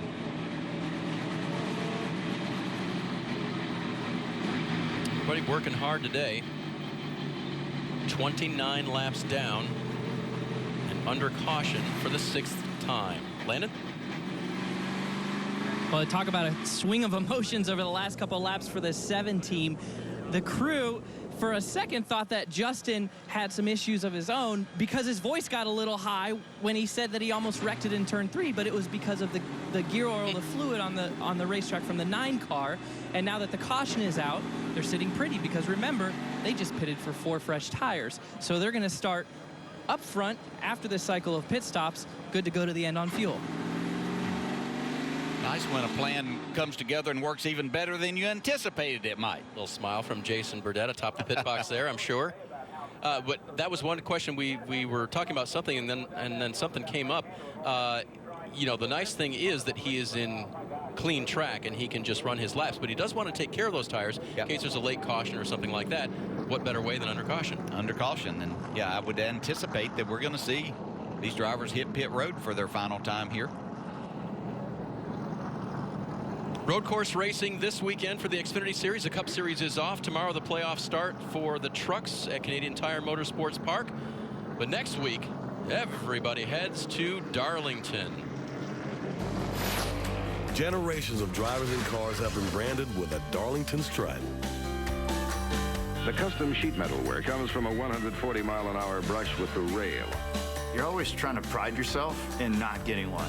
If it didn't come back with a Darlington stripe, you slap the driver because he's not getting it done.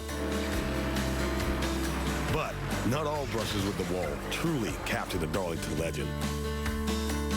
For the record, if you go into turn 1, that's not a Darlington stripe, that's a wreck.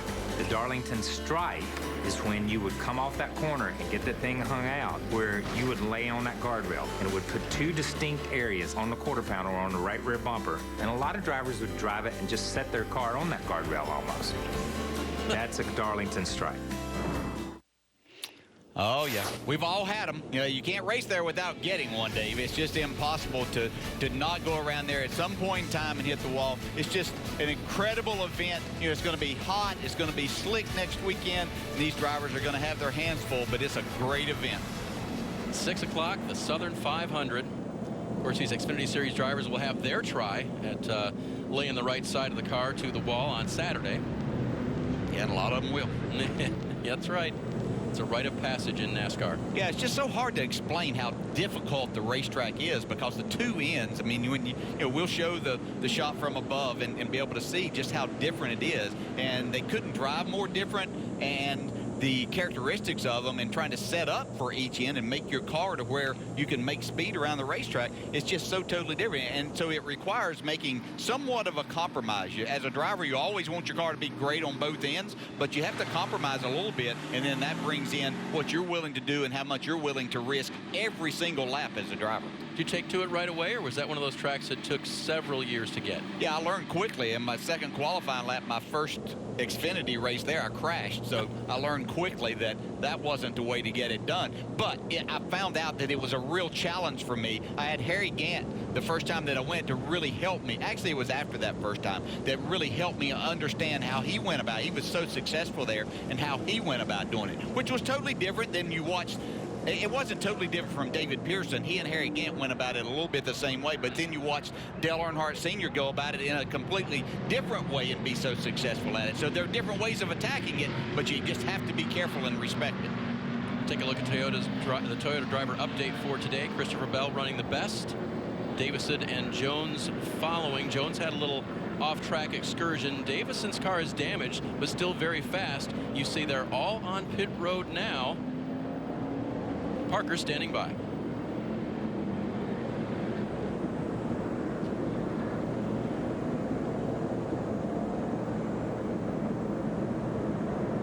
And guys, you see the field coming down here. We've got the top three, which are all RCR teammates led by Matt Tifft. And in second, there's Brendan Gaughan in the 3 car. He's gonna be the first one we see come into his box here. He asked for no changes on that 3 car. Very happy with it. Do Ford Goodyear tires and Sunoco fuel on the 3 cars. I said no changes. Then ahead of him is the leader, Matt Tifft.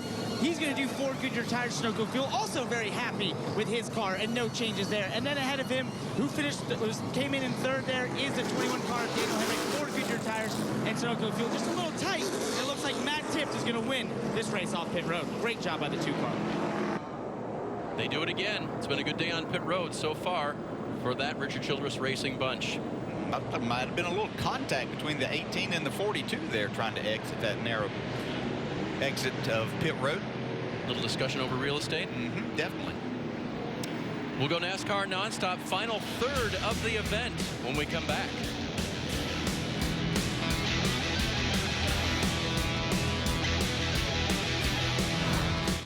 It's simple. People count on you, and you count on your truck. So we built you the most capable line of Ram trucks yet. The all-new Ram 1500 delivers best-in-class V8 towing. The Ram 2500 has best-in-class gas towing. And the Ram 3500 gives you best-in-class fifth-wheel towing. That's why more people are switching to Ram than ever before. Now get an average $8,659 in total values on the 2018 Ram 3500 Limited Crew Cab with a Cummins diesel engine. 1 piece of KFC all-white meat chicken. 2 pieces of KFC all-white meat chicken. Holy smokes! This is the most white meat ever assembled in a $5 fill-up. Get this deal before it flies the coop. KFC, it's finger-licking good. This is a payday bar, and there's only one thing you need to know about it. It has a truckload of peanuts surrounding sweet caramel. I mean, holy, look at all those peanuts. Best part is it helps you get through your day. Payday. Get to it. Are you ready to take your Wi-Fi to the next level? Then you need Xfinity XFi, a more powerful way to stay connected. It gives you super fast speeds for all your devices, provides the most Wi-Fi coverage for your home, and lets you control your network with the XFi app. It's the ultimate Wi-Fi experience. Xfinity XFi. Simple, easy, awesome. This is more than just a truck. To her, it's a classroom where she'll learn lessons they don't teach in school. Your truck is more than just a truck. That's why it deserves more than just any oil.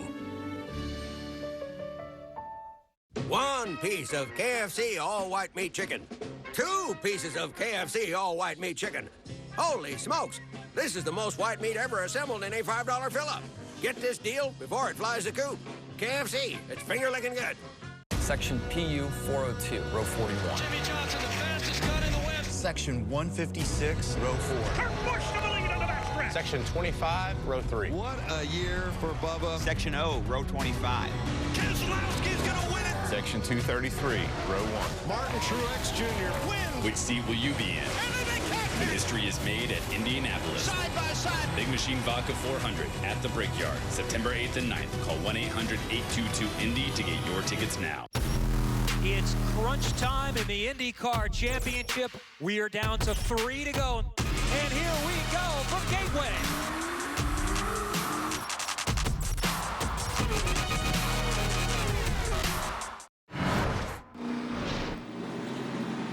Catch all the action of NASCAR on NBC with the NBC Sports app. Get closer with alternate camera angles, driver stats, and track information. Anytime, anywhere. If you have the app, you can sit out on your front porch in your rocking chair, have a sweet tea, and see if Ryan Sieg can do anything with this strategy.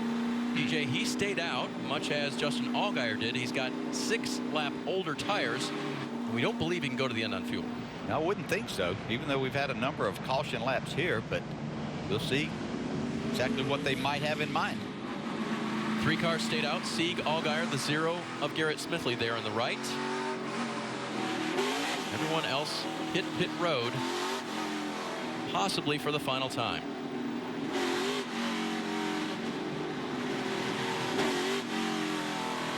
Sieg will be the restart leader. It'll be up to him to fire off in the restart zone.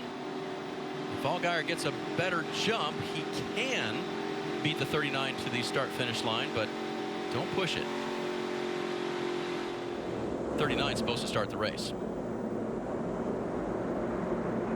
But Allgaier's going to be ready to go. That's right. He wants to make that pass quick down into turn 1 and leg it out. Sieg hits the gas. He gets a good start. And maybe even a push from behind, and Christopher Bell. 14 to go at Road America, and the leader is Ryan Sieg. Is Bell going to try to make this 3 wide as they exit this corner? Actually, Sieg gets down in there. Contact with the 7.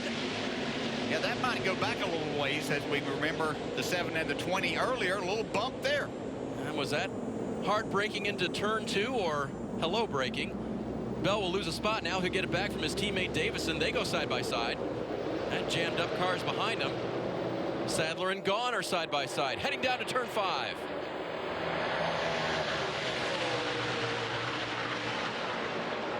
Ryan Sieg leading this thing. Those older tires. Good entry, good exit. Allgaier had a little better one, though. Yeah, going to race him up the hill and get him on the inside. That was just tires taking over right there. Once again, the man that's finished 3rd and 1st in the 2 road races, leading this one. Justin Allgaier, career year for him.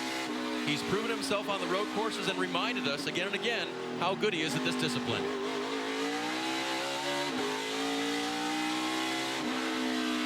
You know, they've taken in the last 2 at Mid-Ohio. He got spun coming out of the last corner and then changed Jason Burdett's thoughts. They made an extra pit stop that they weren't really planning on making at that time, and it ended up helping them to win the race. And then probably a decision here where they had a lot of grass on the grill after he and Christopher Bell had gotten off. Probably brought their car to pit road a little bit sooner than what they had anticipated. Somebody's off course there, like everything's okay. Might have been Daniel Hemrick. But close. Yeah, but Allgaier, things worked out as they made their pit stop and then were put to the front here as everyone else came to pit road. It's nice to be good and have a little good fortune. That's right. Road America has a lot of space to race, but they're using the dirt and grass too. Not to good effect there. Oh, Gahn locks it up. He gets into Hemrick and behind. Sieg is spun. Hemrick through the gravel. He's going to make it work. Sieg, can he get the 39 unstuck? Oh, don't beach it right there. He's still rolling. Up front for the lead. No, that's for 4th place. Gahn and Marks. There's the lead. Allgaier still has it, and Sieg gets going.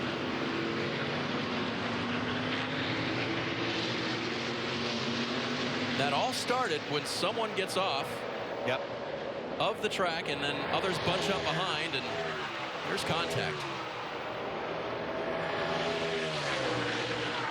And these two haven't given up on that battle for fourth.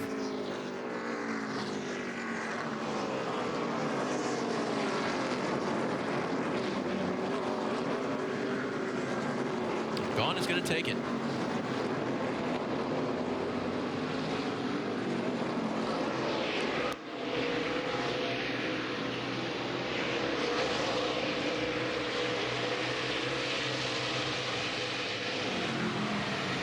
So it was Brendan Gaughan that got off of the track and then dove down into the final corner, got into Daniel Hemrick. Did Seek just lose it on his own there? Yeah, it looked like he just did. Vision might have been clouded a little bit there as far as exactly where they were and what was going on. Brendan Gaughan, after he got off the track, didn't have a lot of grip, got into Hemrick. I guess he figured, well, I'm the sponsor of the car. I can do whatever I want with that thing. The 39 car, Ryan Seek, just got out from underneath him, and around he went.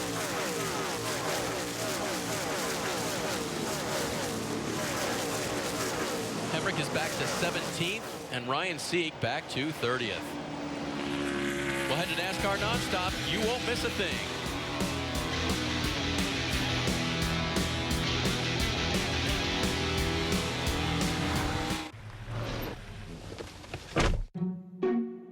Welcome. Hi there. So what do you look for in a vehicle?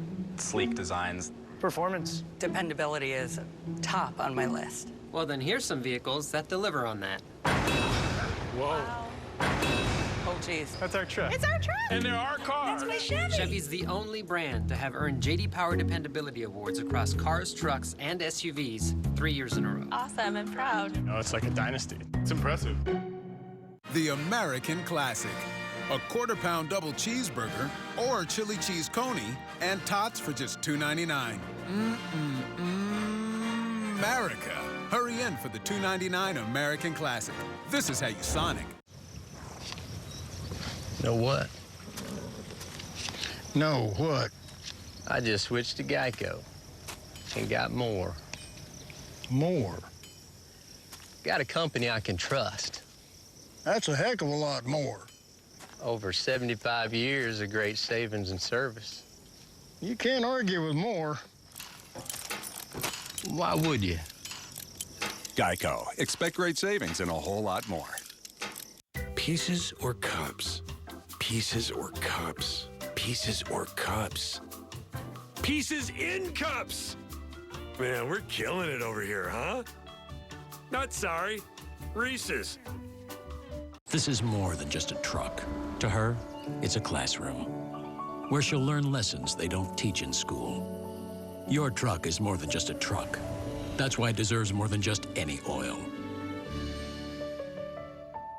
I relate to the berries in these real fruit berry shakes because they're small but powerful. I relate to the ice cream because it's rich and has an amazing singing voice. Got it. Oh. Get real fruit berry shakes half price after 8 p.m. But hurry, real fruit berry season ends after Labor Day. And here it comes. The closer, Kevin Harvick, puts on a clinic. Austin Dillon wins. A very emotional victory. There's the ace. Bubba Wallace in second. Here's Kyle. Going to take a bow. They make contact. Larson to the bottom of the stride. Here comes the 18. He puts the ball my goodness. You don't like that kind of racing? Don't even watch. Martin Truex Jr., the champ, is back in victory lane. How fitting. How special. When injuries ravaged Ken's team, he went out and found the next big-name player in little-known running back Pico Jones-Parker Jankovic Jones-Parker III. Feel the winds, Kenneth. As we get set to go here at Road America with the NASCAR Xfinity Series. The class of the field all afternoon. Carl Edwards, the crowd waving him to victory. We just won this race. You guys are freaking awesome. For the first time since 2007, Reed Sorensen is in victory lane. A flawless afternoon for one Nelson Piquet. NASCAR win #1 for A.J. Allmendinger. Brendan Gaughan with the crossover move. Brendan Gaughan is going to get the win. In his home state, Paul Menard is going to win at Road America. Michael McDowell, a bridesmaid so many times, will be the winner today. Jeremy Clements from Spartanburg, South Carolina, has found his way into the playoffs by winning at Road America. I'm just so happy. It's pretty neat to win at Road America. It's one of my favorite road courses. The new NASCAR history at Road America started in 2010 with the Xfinity Series return. And they've had 8 different winners in 8 tries. DJ up front, 2 guys, actually a lot of guys that haven't won before at Road America, and it could happen today. Whoa! They can't whoa. Allgaier, you can just see how hard he's driving. He knows who's behind him there. He knows he's got a great road racer in James Davison driving an outstanding Joe Gibbs racing car, and Matt Tifft, who won the pole and won stage 1 right there also. Parker?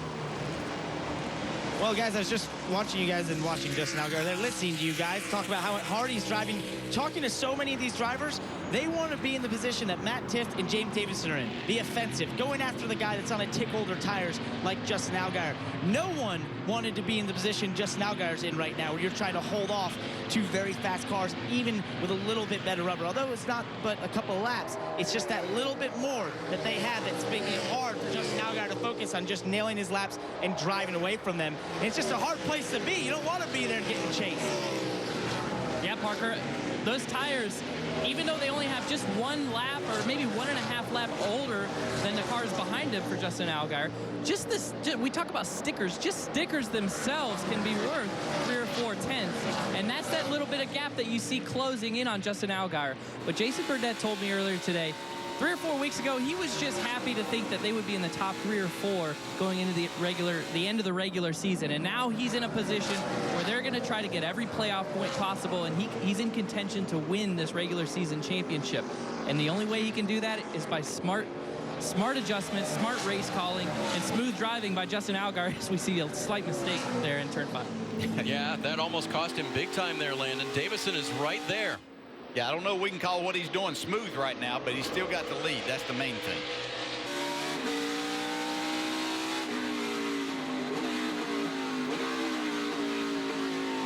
Parker mentioned a couple of laps fresher, 3 to be exact, the fresher tires on the 2 cars behind Justin Allgaier, who still leads at Road America. Going NASCAR nonstop. You won't miss it.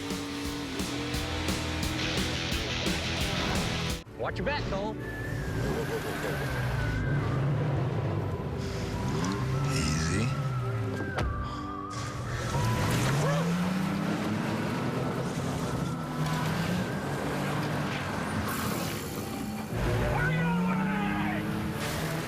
They're going wild. Settle up. Toyota, let's go places. Folks, if you look out your window, we're flying over IHOP's delicious international pancake combos. Sweet tres leches. Pancakes. Let's back this thing up and take another look. Go on a pancation with international pancakes at IHOP, starting at $4.99. If you didn't get your wireless plan from U.S. Cellular, you've probably been blown away by hidden fees, too. And not in a good way! They hit you with activation fees and monthly connection charges. Then they throw in data overages. But U.S. Cellular has no hidden fees. Plus unlimited data for $40 a month. Right, my man? So get U.S. Cellular with a stronger signal in the middle of anywhere.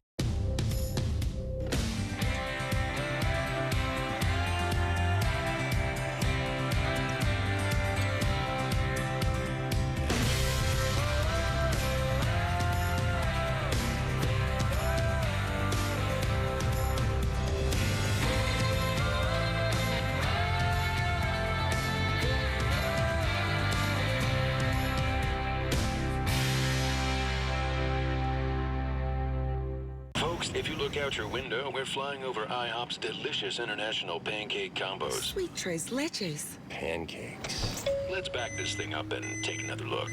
Go on a pancation with international pancakes at IHOP, starting at $4.99. Green flag in the air, we're underway. This season. Oh, what a great move right there. 40 drivers. Here they come. He's got it righted. Compete. Oh, it's a risky move right here. Contact. Oh, wrecking behind them. And decide.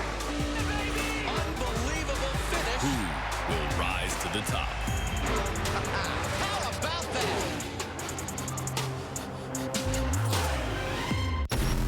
It's crunch time in the IndyCar Championship. We are down to 3 to go. And here we go from Gateway.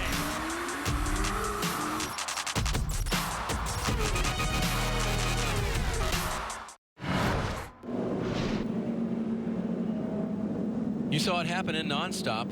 Under caution because of the 45 car of Josh Bilicki. See what happened to him heading into Canada Corner.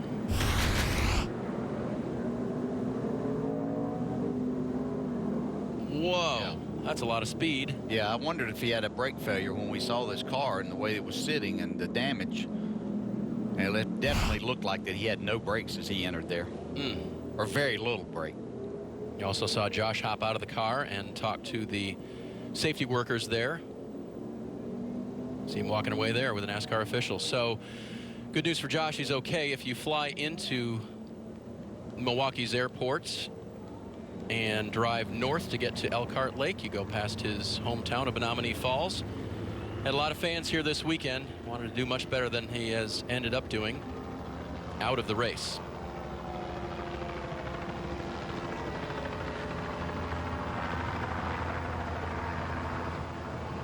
Check out some of the other action from Canada Corner today. DJ, it has been Calamity Corner. Well, it started yesterday in practice, so we kind of knew to expect that.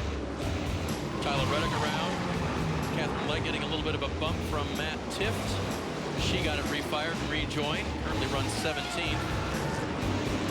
That was on his own Castrala recently. And then Josh Bilicki just off the track and hard into the tire barrier. Again, thankfully walked away from that incident. Car, not so much. It's going to need the crane. Yes, it's going to take a little bit of time to get this. We talked about that. These caution laps take a lot of time to go around here, just over 5 minutes at pit road or at caution car speed. So let's talk tires. Is that advantage Allgaier then to keep the miles off? He's got 3-lap older tires than the drivers right behind him. Yeah, here's the only thing that I think could work to his advantage in this now. That so once the tires get a heat cycle on them, they react and act a little bit differently. And I don't think because of Justin's having 2 of those heat cycles on that's going to make any difference. I think this evens him back up tire-wise. Now he's just got to get the job done. I think we heard him report that he's got a little bit of a tight condition with his car. That could hurt him in a couple of the corners, the faster corners, as we get back up to speed on after the restart. See, the safety car has collected the leader. They're still working to get the 45 car unstuck from Canada Corner. Parker? Well, guys, the 3-car Brendan Gaughan, who's currently in 7th, actually has an extra set of tires left here in the pits, but they elected not to pit. So you see some of the cars in the back actually doing that because they felt like it would be too hard to get through the field, and they were one of the few cars that had a set, so they'd be so far back, they'd never make it back in time. So they stayed out on those old tires, and they're going to go to the end of the race. Crew chief of the 7, Jason Burdett. Jason, how hard is it from the lead to decide whether or not to pit when you know that you're one of the last teams left that has a set of stickers laying? Well, you know, it's not that hard because everybody pitted that last time, put their last set on. You know, if we pitted there, I don't know, we'd be 20th or 21st, you know. So at this point, we're even with everybody on tires. You know, we caught the caution there and got our second set on. And then when the yellow come out, they all come in and put their third set on. So we're all even. Justin's been doing a great job of managing everything. So, you know, if we can get another good restart right here and get going, I think we'll be okay. That's a good call from Jason. Not as hard of a call as I thought it was, Dave.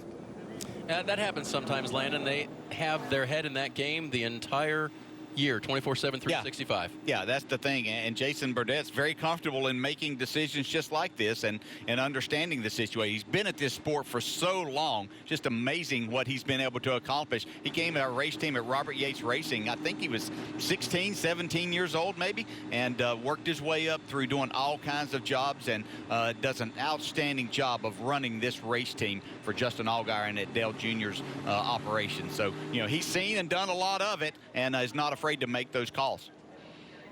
There's Jason. His son's a good little racer too. He is. Ethan out in the little midgets that he drives and winning a lot of races. Started school this week and tried to get his focus off of racing at least 6 or 8 hours a day. Hard to do. Yes, it is, yeah. When you've been going all summer long racing and doing as well as what he's done. Take a look back through the field there. You see the orange car of Andy Lally. He is 13th. For those just joining us, Bill Elliott has been in the race today, the Hall of Famer, and is out there to have fun. He got some damage there in the front on as something happened in front of him. Tried to slow down. You can see the accomplishments. You know, this isn't a racing comeback. He's just a one race deal right now to do it. I said this week earlier that if he got a top 15, I think that would be an outstanding day. If he goes out, has fun, and can do that, that would be exactly what he would be looking for here. Ran the hill climb at Pikes Peak earlier this year. Check that one off of his bucket list. Does some vintage racing around the country now and travels with Chase. Likes to see him at the races. Does some spotting still. We saw him at Watkins Glen, obviously, for the win there. Did an appearance with Chase and him earlier this year. And just loved the fact that the stats books did not say whether he was yes or no on the active question. It was just left blank. And apparently he's still active. Parker.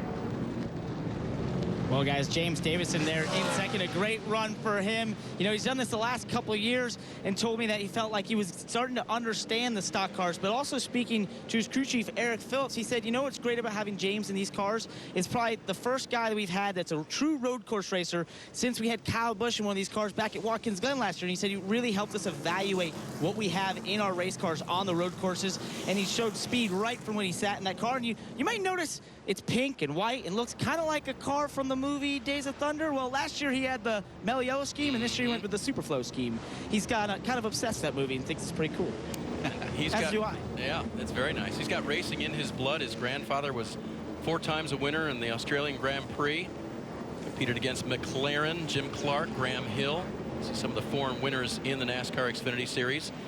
His dad was actually a guy who drove in 9 Australian Grand Prix, so Davison's the heritage is very good, and his transition to stock cars has been very good as well. Landon? Well, Dave, I'm interested to see what Cole Custer does on this restart. The last thing that he has been talking about is that his car has been really loose and has been building loose, and his crew told him a few laps ago before the caution to save his rear tires. And as a driver, if he did that properly and saved his rear tires for a few laps here and got them cooled down, he might have a chance to take a shot at this on this restart. Yeah, don't spin the tires. That's going to be the main thing. Who can get a clean start here? That might be the winner of this race, whoever can make that happen. That red mark on the left, that's the restart zone. That's for Justin Allgaier to hit first. Now he powers the 7 up. Looks very even with Davison. In fact, now the 18 of Davison has the advantage across the stripe and down to turn 1. Yeah, Davison got a huge push. I believe that's Christopher Bell, his teammate there. Nice to have a teammate restarting behind you. New leader, James Davison. 20 in the 7, once again, making a little contact. That's been a theme for today.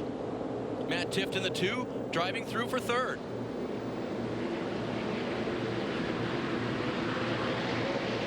So at the jump, the 18, good traction, newer tires. Yeah. And Allgaier now trying to come back, and Elliott is off track.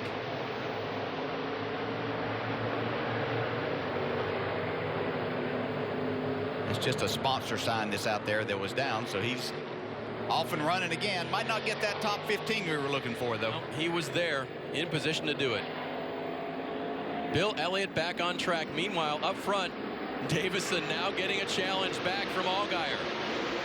So Justin Marks trying to take that 4 spot away from Christopher Bell also. Oh, wow. All the way up on the chip before he made that shift. Oh! Mistake by Davison. Give the lead back to Allgaier.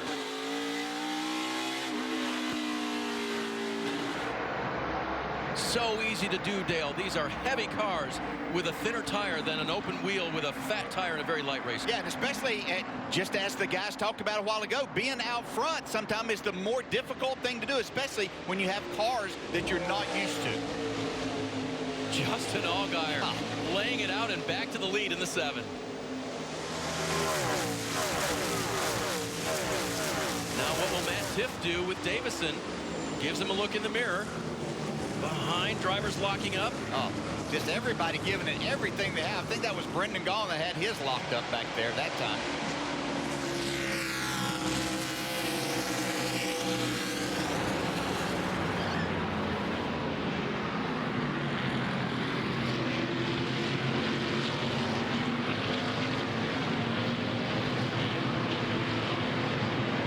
Six laps to go. Let's look at the pass that Justin Allgaier made on James Davison. There it was.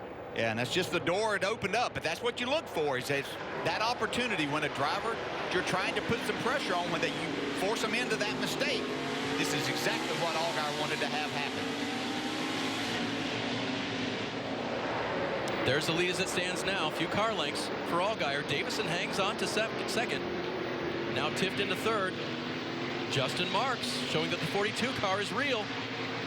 Yeah, and Christopher Bell trying to work his way back up through there. Got beat around a little bit there on that restart after helping his teammate get to the lead. That's gratitude for you, right? Yeah. Hey, guys, and I've been watching that battle there, and I watched them go off into turn one, and Matt Tifft is doing a lot of blocking on that 42.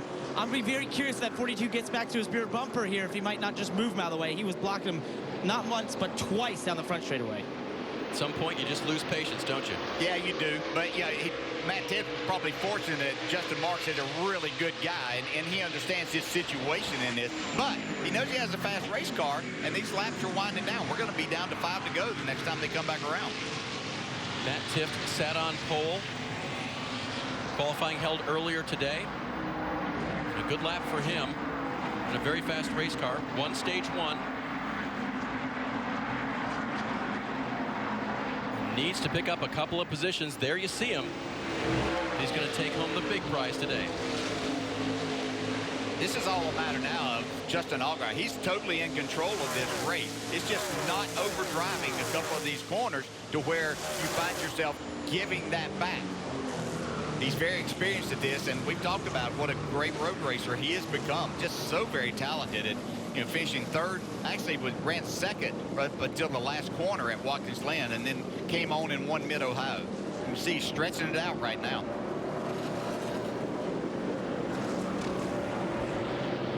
Race fans know the name Justin Allgaier.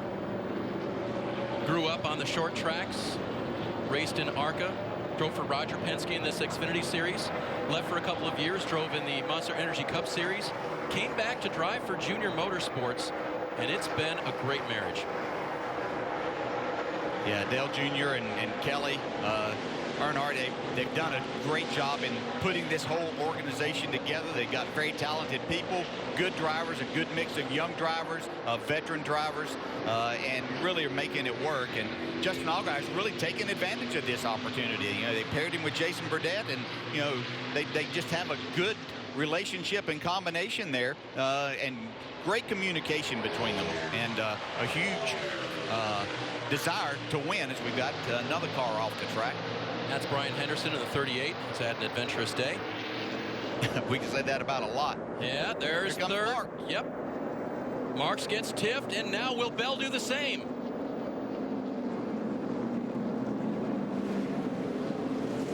Banging fenders, trying to stay on the pavement. Yeah, Bell was giving back some of the treatment that he's been getting moved around here today. So that makes it very interesting. How much car does James Davison have compared to Justin Marks? I'm not sure. I think Marks, there's the two.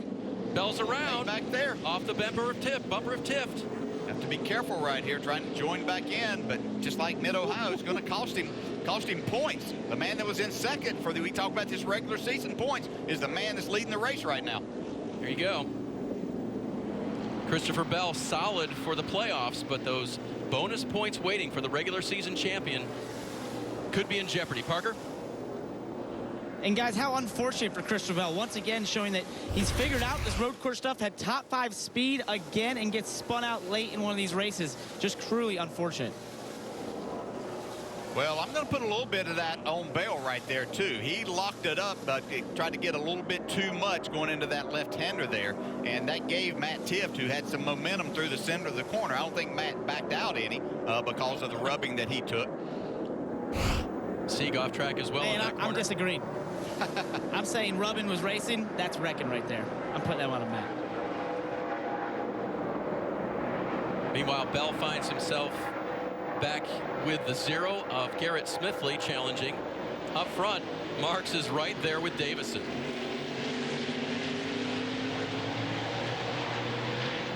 So James Davison, one of the drivers who competed in this year's Indianapolis 500. Reminder that tonight, IndyCar Series racing from Gateway. Pre-race coverage begins at 8 Eastern on NBCSN. Of course, all of us still praying for and best wishes going out to Robert Wickens, who was involved in that horrific crash at Pocono. And he's on the mend, but boy, it's going to be a long road.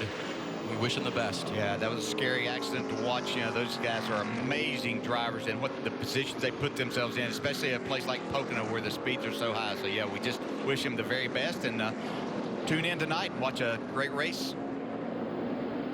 Got one here. DJ, I'm flinching because the 18 of Davison has gotten squirrely there, and Marks is all over him. Yeah, if you want to block, you're going to take that chance. You just don't know, as we see Christopher Bell having to come to pit road. It'll be costly in the points, but Justin Marks has his eyes set on trying to get that second spot where he can go after Justin Allgaier. That's right, time winding down when they cross the stripe this next time. There will only be 3 laps remaining, 12 miles at Road America. We watched these two battle, and we talked about the organization that Dale Jr. and Kelly put together there. Another big part of that is Rick Hendrick and Hendrick Motorsports and the things that they've done to help build this up and make it championship caliber organization with all the technical aspects and everything that Rick Hendrick does. So they've got a solid foundation there. See Justin Mark trying to make this pass. In the mirror of James Davison, does not make the move. Parker. And Justin Marks needs to make this pass as soon as possible. He's about a half a second faster than the leader, but he's a second and a half behind the leader with coming up on 3 laps to go. Justin Allgaier just needs to make 3 more smooth laps, which we're used to seeing him make aggressive moves to get himself to the lead at the end of the race. It's kind of nice to see his crew chief put him out front once in a while. Oh, as we see Brendan Gaughan off, I believe that's at Canada corner, I think, there. And also, just to add on, Justin Marks, remember he told us before this race this is the best car he's ever had here. And he really felt like this was his best chance he's had in the dry to get in victory lane. Let's see if he can make this pass and run down that 7. Yeah, the problem is he's not going to outbrake Davison into one of these corners. Davison's really good at protecting that part of it. So you can see Justin Marks sees that kind of. So now he's back in this entry off just a little bit, trying to get a run on the exit of the corner to see if he might get up beside.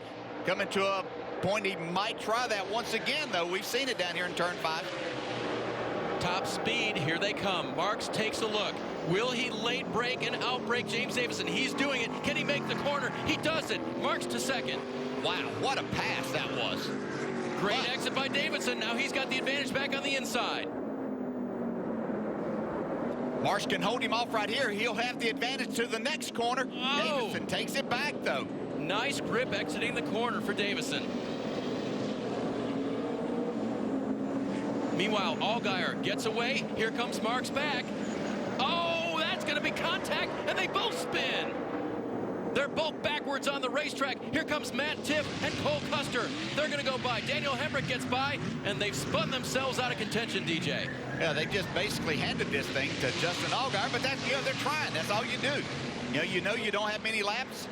Neither one of them racing for points. They're just trying to do what they can to win the race.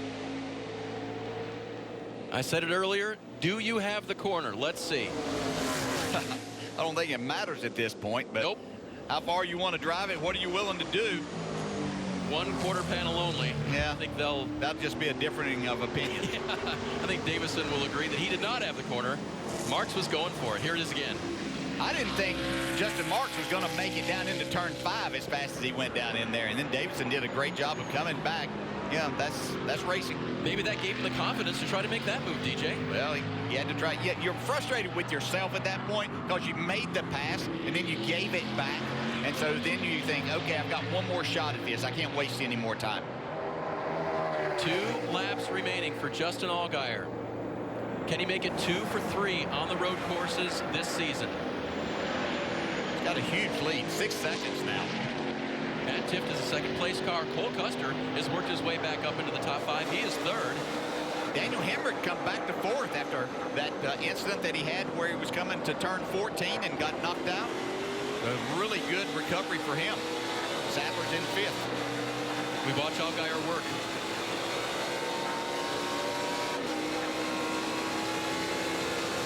You got a huge lead here, but there's still a lot of work to be done. We talk about a 4-mile road course. You got 14 corners, a lot of shifting. Don't get too complacent here. The last thing you want to do is start taking things easy, and then you find your shift points are different. You're doing things a little bit different. You wheel hop, you miss a corner, you get off the track just a little bit. And even though you've got a big lead, you can't afford a mistake. 14 corners. Allgaier has to hit him perfectly. If someone else doesn't, that could cause a caution. Could send this thing into overtime. That would be interesting. Yeah, and here's Christopher Bell. You know, Dave, we set this up at the beginning of the show today in Countdown to Green that you have to be careful. You might be having a great day running in the top 5 just as Christopher Bell was doing, and then one mistake late. We have so many cars. We talked about the average number of cars on the lead lap here is 28. What do we have here today? 28. Bell's back in 27th. And that happened to, off track for Ryan Truex. Again? I know that happened to Regan Smith when he was running this 7 car, and it was at one of these road courses where, you know, he was good all day great. And then last lap, last 2 laps, boom. Yep, day in the tank. Yeah, he's woed it down a little bit. Those tires aren't chirping quite as much as they were earlier. And Allgaier just has to hit his marks perfectly for about 4.5 more miles. Yes, he's getting the job done. I want to go back a little bit further. We talked about marks and Ross Chastain, who was in that battle for that final spot. And we talked about he's going to be in the 42 car for a couple of races coming up for Chip Ganassi. He's in that 7th spot right now. Justin Allgaier leads. White flag. 1 lap to go. Presented by Credit One Bank.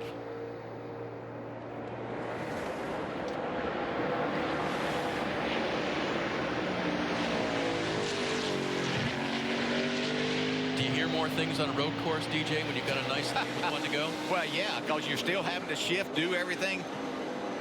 But he's been in this position. You know, and we talked about that the 2 drivers getting together, Justin Mark and James Davidson, that they handed it to him. He put himself in this position. He went up and retook the lead after losing it on that restart.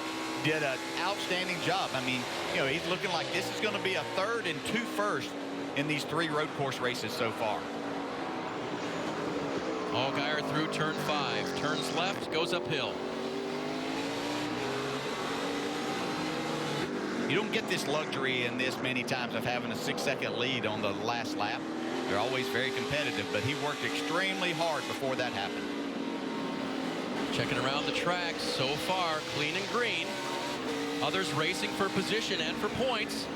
Yeah, there's a lot still going on. Justin Allgaier's got a nice lead, but there's a lot happening between 2nd, 3rd, 4th, 5th.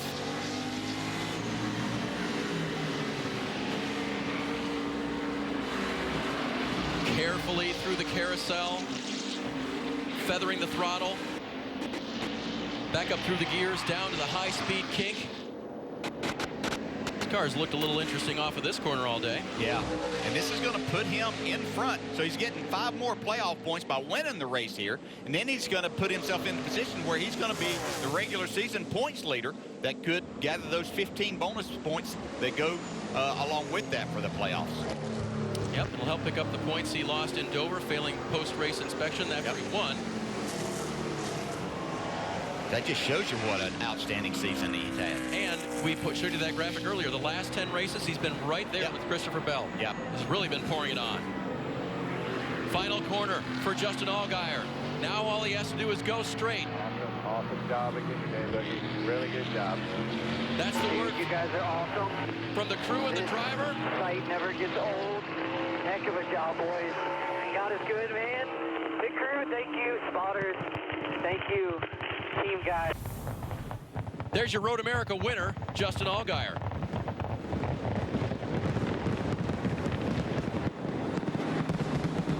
What a fantastic day for him. Yeah, buddy. Crew is happy about that.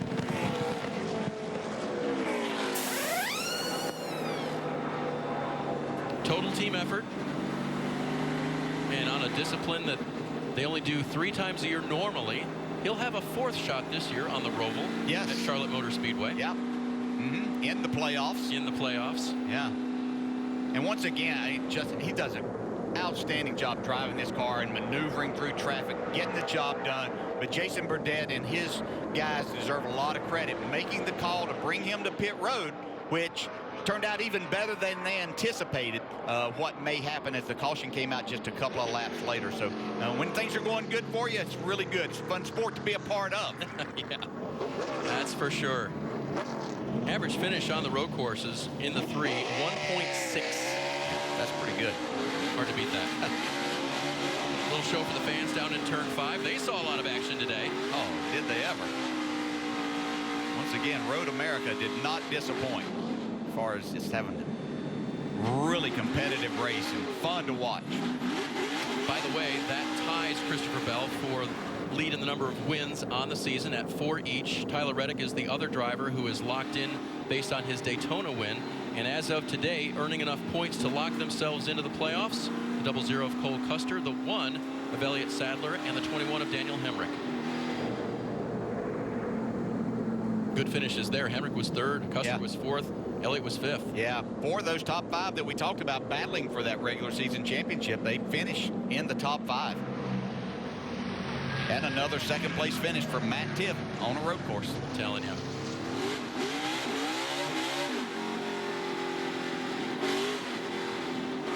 Celebration lap, only slightly slower than his white flag lap was kind of like a celebration lap.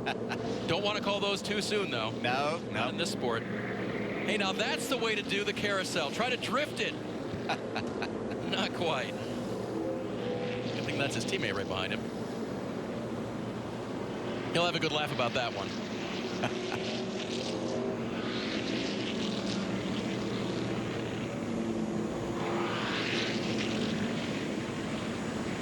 Justin Allgaier, the 32-year-old from Riverton, Illinois, today's winner.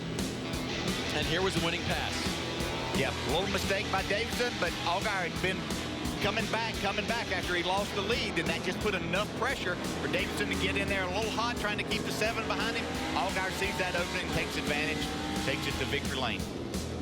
And there are the victory burnouts for Justin Allgaier in Wisconsin.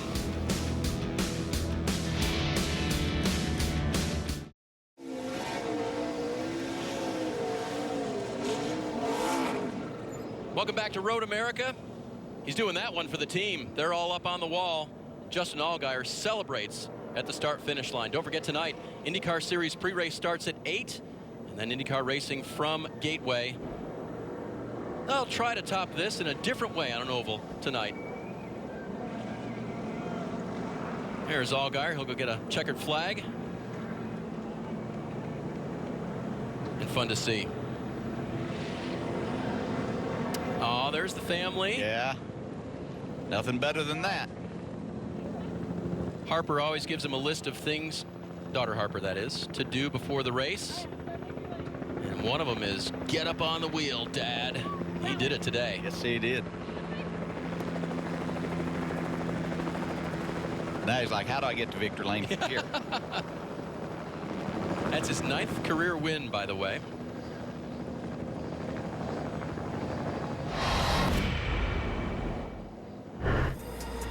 Justin Allgaier has beaten the heat, he has beaten the track, and he's going to beat Christopher Bell to the line. Justin Allgaier wins at Iowa Speedway. Heck yeah, boys. I have wanted to win in Iowa for a long freaking time. How cool is that? Christopher Bell will win 3 in a row. The first driver to do so as a regular in the Xfinity Series since Dale Jr. back in 1999.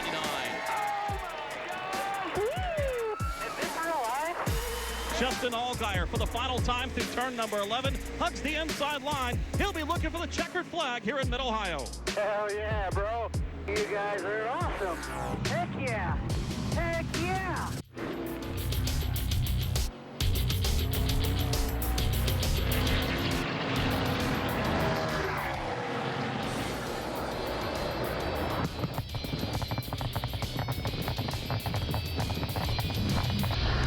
If there was a race that was separate from the Monster Energy Cup Series, it was won by Christopher Bell or Justin Allgaier. Dale, they took them all. Yep, they make it happen. They beat the regular some, too, or the Cup guys. That's right. occasion too. So it's really good years. Yep, impressive season for both of them. Allgaier in his 9th in the Xfinity Series, and of course Christopher Bell, just his rookie season. There is playoff points, Dale, and you mentioned it. Now creeping closer is Justin Allgaier in those golden playoff points. Yeah, you never know, when one could make the difference, and when you gather them 5 at a time, that makes it even better. Let's head down to Landon Castle, who is with Daniel Hemrick, who finished 3rd. Damn it. He just said, darn it. 3rd place finisher Daniel Hemrick locked yourself into the playoffs, led some laps today. Tell me about your day. I'm not even sure where to begin. I put us in a hole there in qualifying right off the racetrack and put us, Meyer back where we didn't have great track position with the South Point Hotel Casino Chevrolet to start the race. And we fought all day, man. I thought we played the strategy right, able to inherit the lead, win stage 2, maximize that part of the day. And I thought it was shaking out to where we were going to have some of the best tires and some of the best track position. And every time I got around my teammate / boss, Brennan Gaughan, I felt like he always ran me off the racetrack. But it's all fun and games now, I guess. We ended up coming through and ended up 3rd. But a little frustrating at times, but I'm proud of how we rebounded. We had good pit stops, and we put ourselves in position. Man, the fans had to enjoy that show. It was wild. We just never really quite got our car as fast as Xfinity's internet service, but we got it close. I thought if we could have lined up there with another shot, we'd have had something for him. But congratulations to Justin and those guys, and ready to roll into Darlington. Yeah, nice run for Daniel Hemrick today. Continuation of a strong season for that 21 crew. And he needed a good run, that is for sure. Yeah. Parker? Well, guys, I'm down here in Victory Lane. We'll see if Justin gets a little drink there, and he's going to come out and celebrate with the 7 team for the 4th time this season. We've called it a career year. Mid-Ohio was a career drive. Justin, I want to talk about the pass on the 18 there when he made a mistake with 7 to go. Did you think you had it when you made that pass?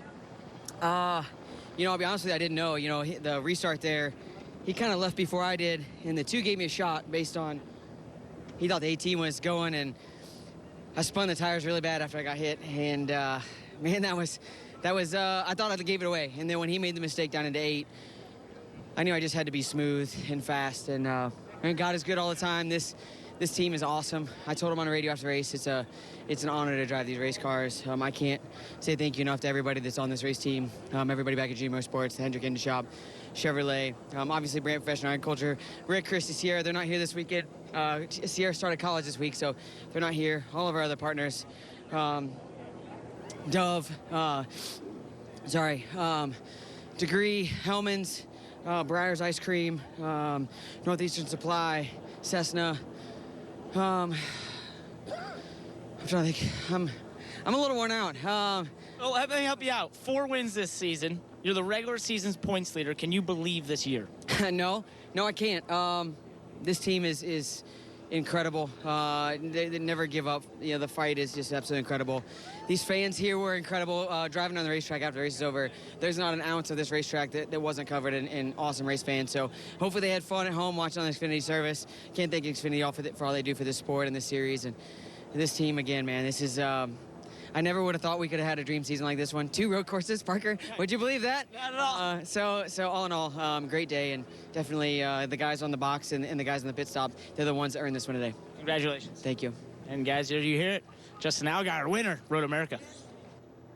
Indeed, Parker. Here are the regular season points as we see them. What a battle. There, right? Yeah. You can see all of that with these races we have left. That could all shake out. Hemrick with a good run. Got himself right back in the mix, too. Allgaier takes over from Christopher Bell, and it's now 13 points back to Cole Custer in 4th. It is not over. Let's head back down to the garage area and Landon Castle. Well, I've got Bill Elliott standing with me right here, who ran on full day, had a good day. How do you feel, Bill? I feel like I hit everything but the lottery. I mean, it was a great day. I'd like to thank Xfinity and all the guys, ISM Connect, and, Monty for everything they did for me here today. It was a heck of a lot of fun. I mean, I just felt like that I needed more through the 9 and 10 to carousel to carry any speed through there. I just felt like I gave up too much in like 3. I was not too bad in 5, 6, 7, 8, but it seemed like the carousel, I got a little bit of free down in 11, but I mean, all in all, it was a good day. I enjoyed it. I had a good time. Did you had your son Chase spotting for you? Where was he at on the racetrack, and did he help you? He didn't say much. So he didn't help me enough. So obviously he needs to do a better job, because next time I'm going to put him in the car. Well, the real question for me, Bill, is are we going to see you again? I doubt it. I mean, this was a lot of fun, a good time. You know, these guys are serious racers. I mean, all these kids are really, really good. You know, I felt like I held my own pretty good for where I'm at in my career, you know, and what I was trying to do. And, you know, it's just hard. It's hard to put it all together. Yeah, well, thank you very much, Bill. There you go, Dave. Great to hear from Bill one last time. Oh, yeah, one last time there. Great to see him race again. All right, tonight on NBCSN, more racing, 8 o'clock pre-race for the IndyCar Series, and then Gateway International presenting IndyCar racing at 8:30. What a day at Road America. Justin Allgaier ends up in victory lane for the second of 3 road courses so far in the 2018 season. Yeah, just getting it all done the way they need to. Bill had a damaged race car, but had a good time. Yeah, you finished well, and it was great to have the awesome one here. Thanks for joining us here this afternoon from Elkhart Lake, Wisconsin. We'll see you next time. This copyrighted telecast may not be reproduced, retransmitted, or used in any form without the authorized written consent of NASCAR Broadcasting. NASCAR would like to thank all of our fans for your support, and we hope you enjoyed today's broadcast.